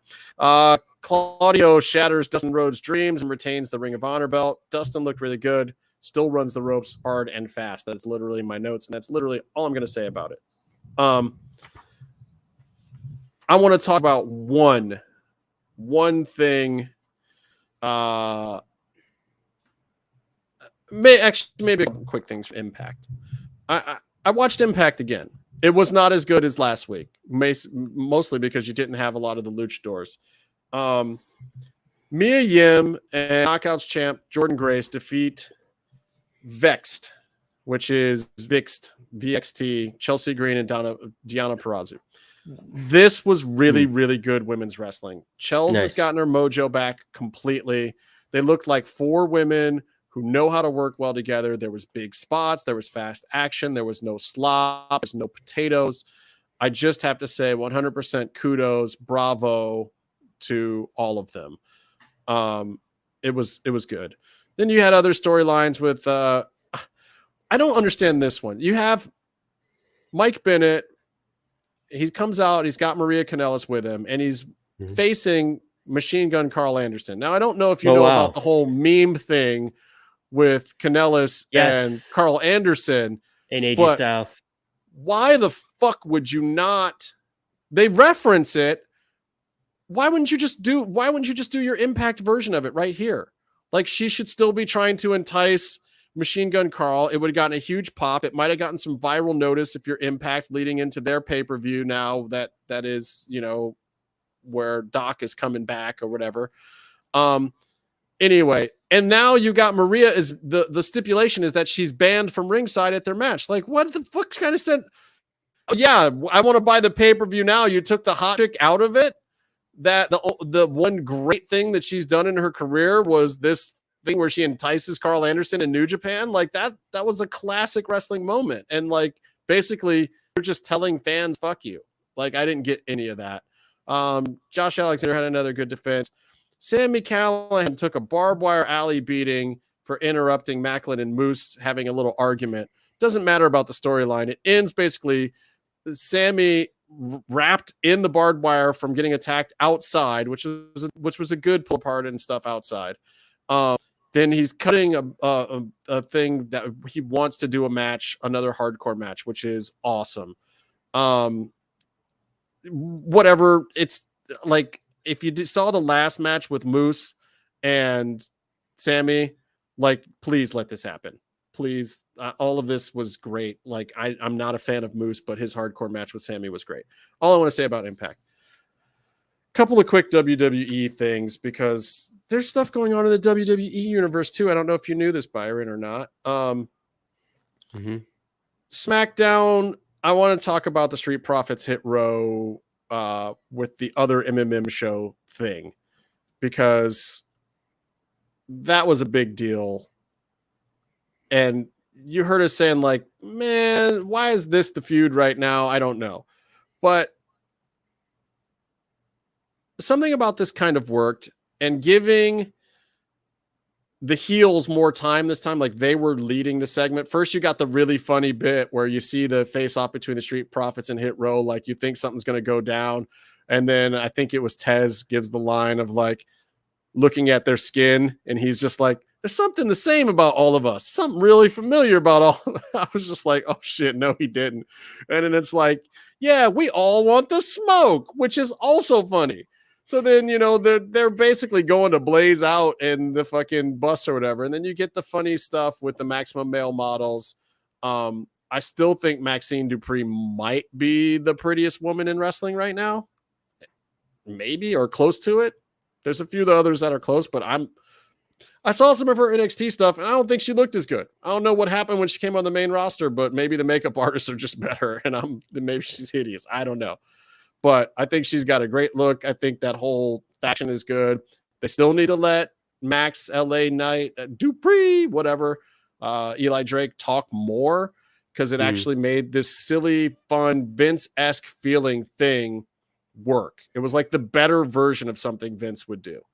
It was fun. It was characters that you like. It was a storyline that you kind of care about a little bit. It was definitely entertainment to get you to the bigger storylines. And WWE needs that. They got 2 hours on Friday and 3 hours on Monday. Jesus Christ, they got to do something in those spots.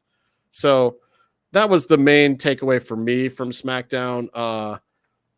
The New Day versus the Viking Raiders, to me, is absolutely the worst feud in all of wrestling right now. All good Viking workers. Raiders? Yeah, it just feels like a bad Vince leftover. This one, like, they got to wrap this program up. It's not working for me. NXT UK is going away, as you know. So they're doing the Worlds Collide thing, or maybe you don't know. Do you know what they're doing with this, Byron? They're doing NXT Europe, which is kind of an amalgam of everything foreign. But to do that, I don't know where it's going to be televised. I think basically the TV deal on NXT is out. They don't want to renew it right now. I think they're working on some other stuff, and they're revamping the program next year. It was already announced for 2023. So NXT UK is officially going away. So if you're watching NXT right now and you don't watch NXT UK, you're probably like, who? All day long. You don't know who the fuck is in there, because it's a ton of people from NXT UK. And some of them are very good. Yeah. It makes NXT, honestly, right now, if you haven't been watching NXT, you might want to, because it's not as much a developmental program right now, because you have a lot of bona fide professionals that have been in the business for 10 years. They've just been on the UK brand, and now they're getting a run in NXT. They've moved them all into the bunks in Florida. Well, so it's a lot of black and gold over in Europe, you know? Yeah. I mean, and that's basically that feel is coming back. And this might be great for Triple H right now to do this too, because it gives it's a lot of new storylines all at once, which is tough for them. You have Dragunov beat Braun Breaker. Yeah. I mean, like, look, I think Braun should drop and get out of there personally. I don't think he needs to stay down there right now, but that's just me.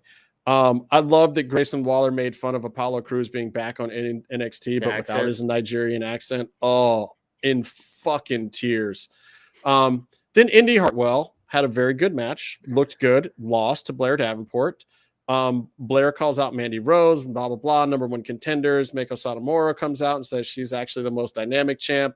Great, you have a three-way, which is the right way to go for that match instead of just facing off the two champs to unify the belt. So they're going to unify.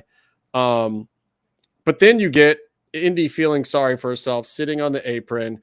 Lo and behold, the thing that no one thought was going to happen, which was actually a very good surprise, was Dexter Lumis showing up, especially after he had kidnapped The Miz on the other show.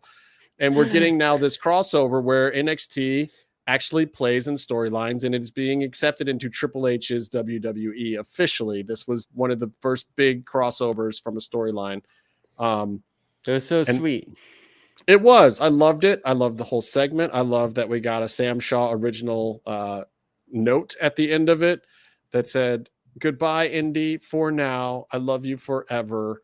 I hurt you forever," I should say, because he had to put a little illustration in there. And then he promptly gets fucking arrested. And Indy just looks totally floored. And this is part of the reason why she's a good wrestler, too. She can sell a dumbass gimmick to the point where, like, on the internet, you can't figure out that they're not actually married in real life. Like, I don't know what their status is, but I'm pretty sure Sam Shaw and Indy Hartwell are not an actual thing, but they certainly kissed like they were. Like, you know, they sold it. They had fun with it. It was great television. It was a good moment for NXT. You know, and it's more than I will say for the headlining match between Tiffany Stratton and Wendy Chu. I don't get it. It wasn't a thing for me. I did not. It was a lights out hardcore match. It had some moments, but I was still just like, the fuck? Yeah, they went for it, but I don't get get what they're doing with Wendy Chu, or how it or in what universe this is the headlining match of the night when they have all these great people. They have a double roster right now. Like, they have an embarrassment of riches at NXT right now, and a lot of these storylines are totally working. And the Mandy Rose stuff was really good, and the indie stuff was good. And Braun Breaker is going to face Tyler Bate and for the unification thing. It's all good stuff except for that. So whatever.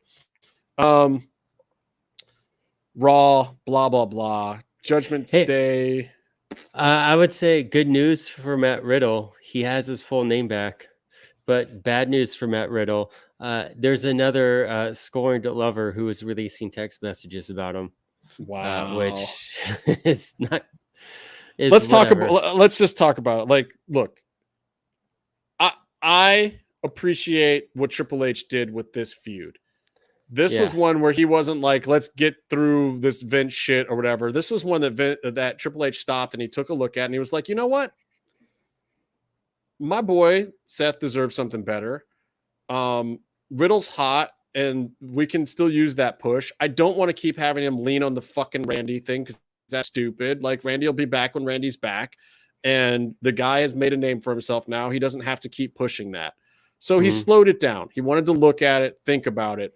And then they decided to start doing some very interesting things. I think the Dexter Lumis stuff was interestingly done. And now we're back into normal cheesy wrestling mode where he's popping up in Miz's car and Miz kidnapped him like Sexy Star and raped him or whatever the storyline is that they're playing. Like, Miz has trauma from Dexter and it's either a swerve or there's something freaky and weird happened or he saw, you know, somebody give birth to a hand. Who knows what we're going to get out of that, but it's making it interesting.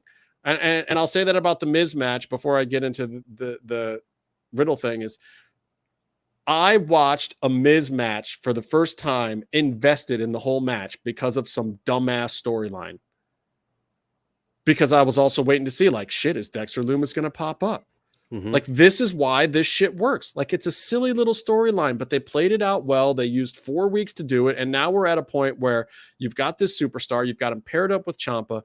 Miz actually feels fresh.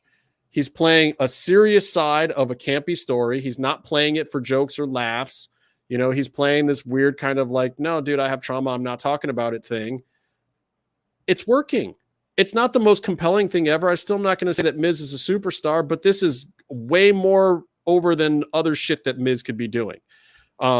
So kudos to them, and kudos to the Dexter Lumis angle and how they played it out over weeks on different shows. And we don't know where it's going, even though the pop-up in the car was a little cheesy, but it was whatever. It was fun. Like, it was totally, he pops up with the light under his face and he's like, like, that part of it was stupid. But the fact that he was in the car was like, great, you got me. You made me watch a whole match just to give me this dumb thing in a fucking car. Sweet. I'm officially a mark again. You got me, WWE. You got me, Triple H, son of a bitch.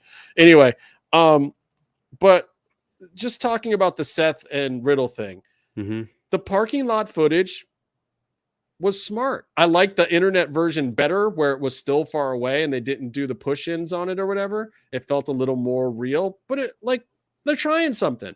My favorite part of that was, and I saw the promo, and I also think it's a much better promo if you don't listen to the audio, because Riddle with them intense. talking, yeah.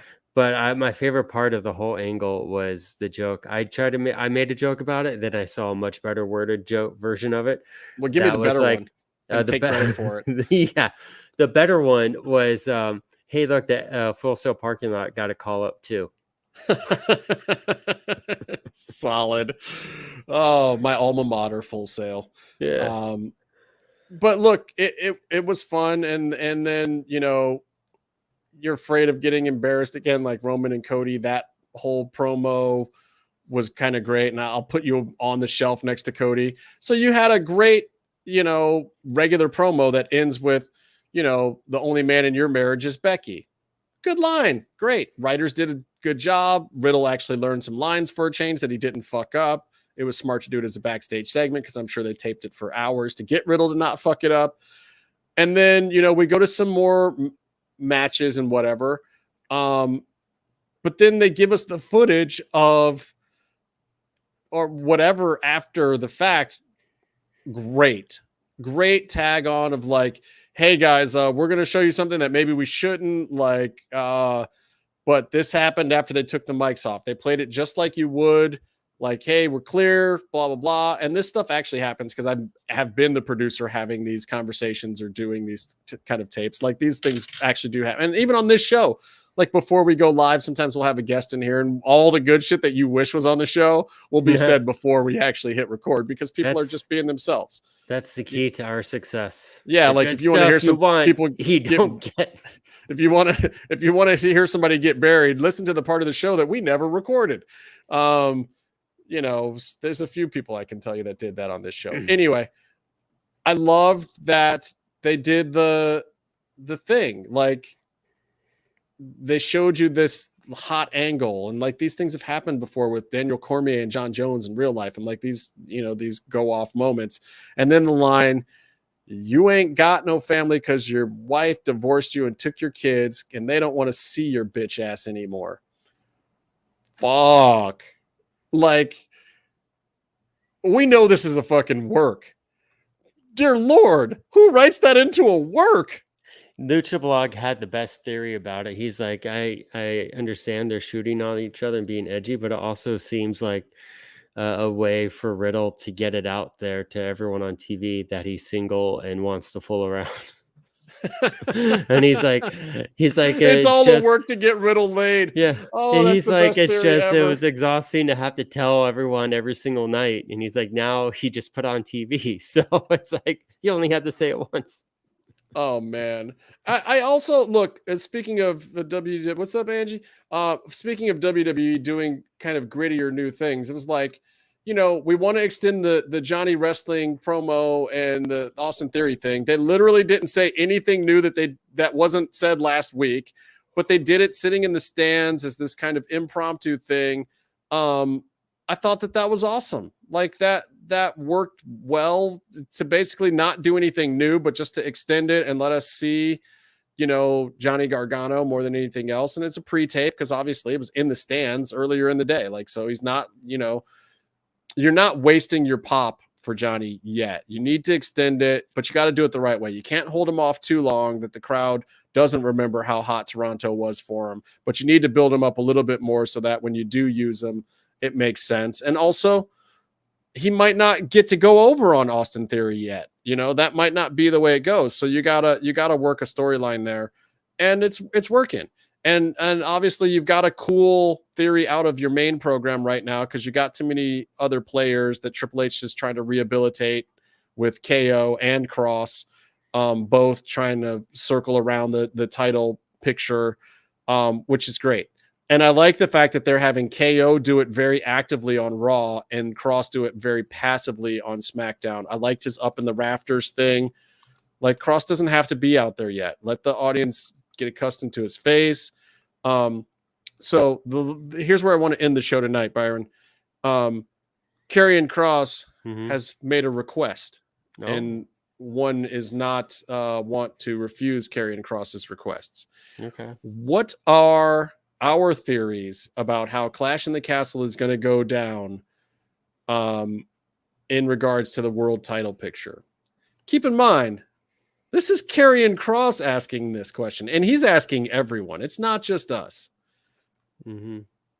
So what is your theory? How do you think the title match is going to go down at Clash of the Castle, especially knowing that Karrion Kross is asking what people think is going to happen? Well, I'm going to start answering that question by completely ignoring it and saying that's a very Conan thing to do. Why do you say that? I say that because, I think Conan's strength in his career as in the wrestling business is not being a better worker, it's not being smarter or better than anyone.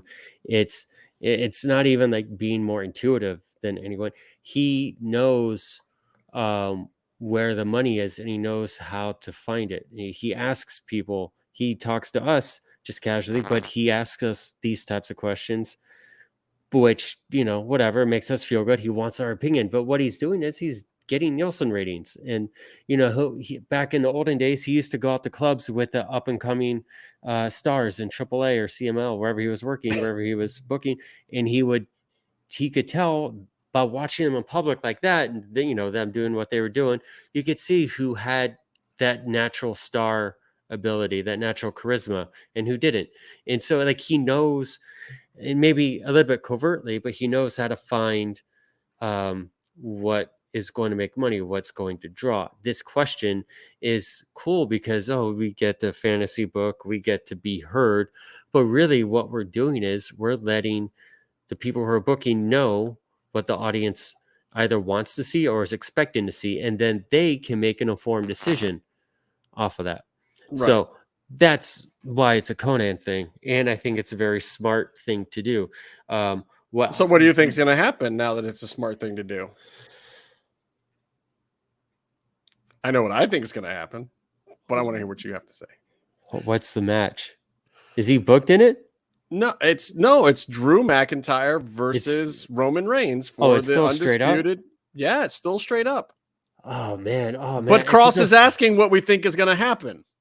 It could go so many ways. It can go so many ways. I know. I mean, I could see it go straight, but the entire time Cross is there and just getting in their heads, and then he could do something afterwards, or maybe Cross at some point. I don't know, but I do think that we still will not see Cross in his wrestling gear. So here's the thing. So we don't know if he has the dress or not. On TV, what they're leading you to is, I think, where Rebecca has gotten to is you want to see Drew beat Roman and get the big win in Europe, and then Cross is there waiting. Yeah. That's one version of it. Then there's talk in the sheets from the credible side of the sheets, not, from the Meltzer, the good guy side of the sheets, that kind of the plan, as people were hearing it a few weeks back when Cross first came in, is that, Roman was cool dropping to Cross at Survivor Series. Okay. So that's in the sheets. I think that Triple H, once seeing that in the sheets and knowing that, and also the fact that he's leading you to the big Drew win and the possible Cross showdown. Yeah. And then, maybe Roman goes off and feuds with Sammy or KO rather. That is kind of where they're leading some things.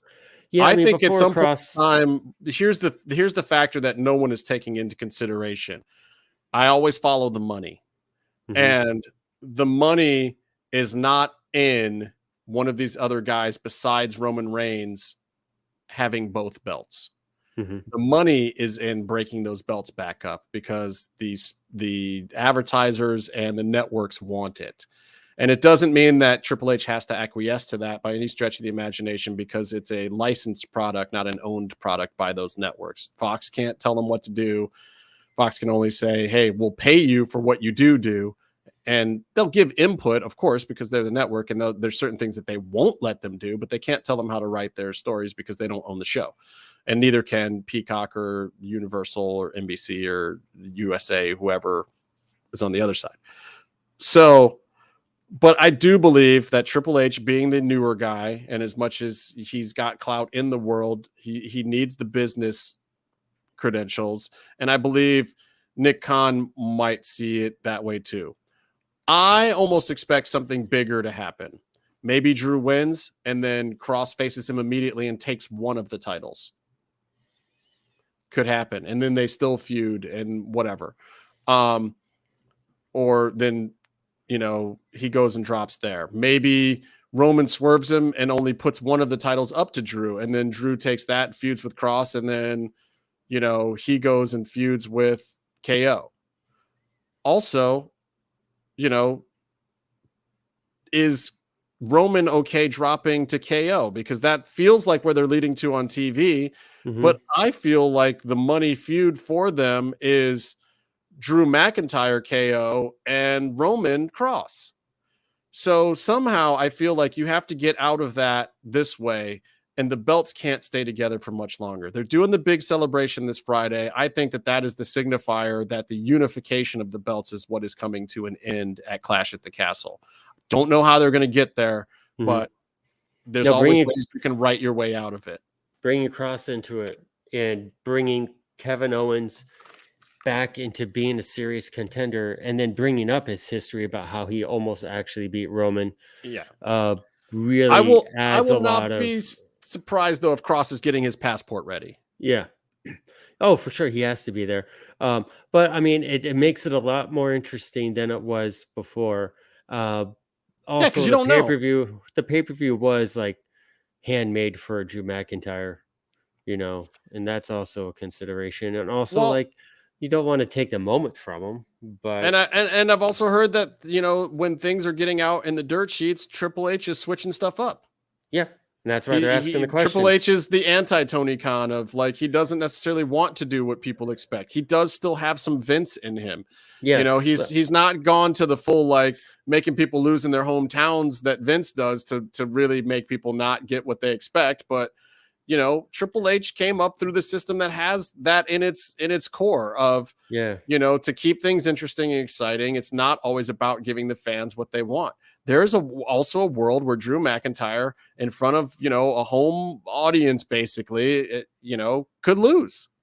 I think though, WWE, that's the swerve because we're used to the hometown, not being happy.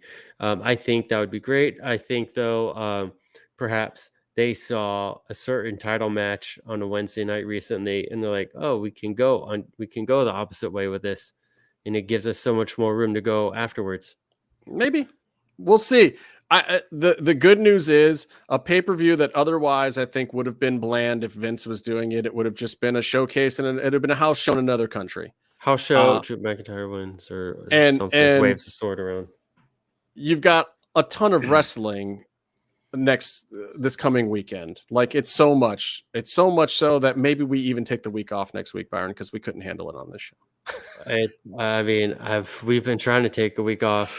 I may have to. I'm going to be down in Miami filming. Yeah. That's the day before my first shoot, so I don't know if I'll have time, but maybe I will. Maybe I'll hit you up and I'll be like, hey, let's do one real quick. But yeah, who knows if I'll even had a chance to watch all these things. I mean, Clash of the Castle, I'm on an airplane to Miami when that happens because it's 10 a.m. Saturday. I have a question. And then Sunday you have what, AEW and Worlds Collide on Sunday. Oh, I don't even know. You basically have 3 pay-per-views this weekend. There's like 9 hours of wrestling this weekend. Trying to keep up with it. I have a hockey tournament this weekend. It's a terrible embarrassment of riches. So, I don't know why these events were planned on the same weekend, or if Tony had already planned them. And I have a question for you, real quick, before we go off. Does Cross get a stable? No. Stable is Scarlet. Never. Do you need a stable? No. You never get I think you never give him alignments of any kind. I think he's always a rogue solo player.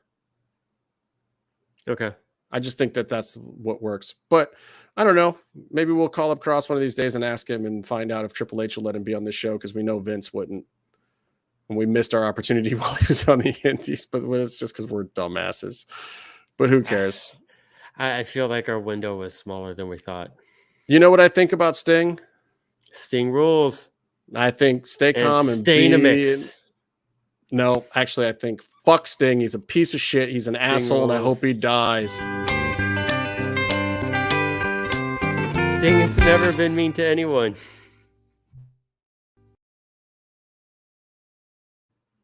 Fuck Sting.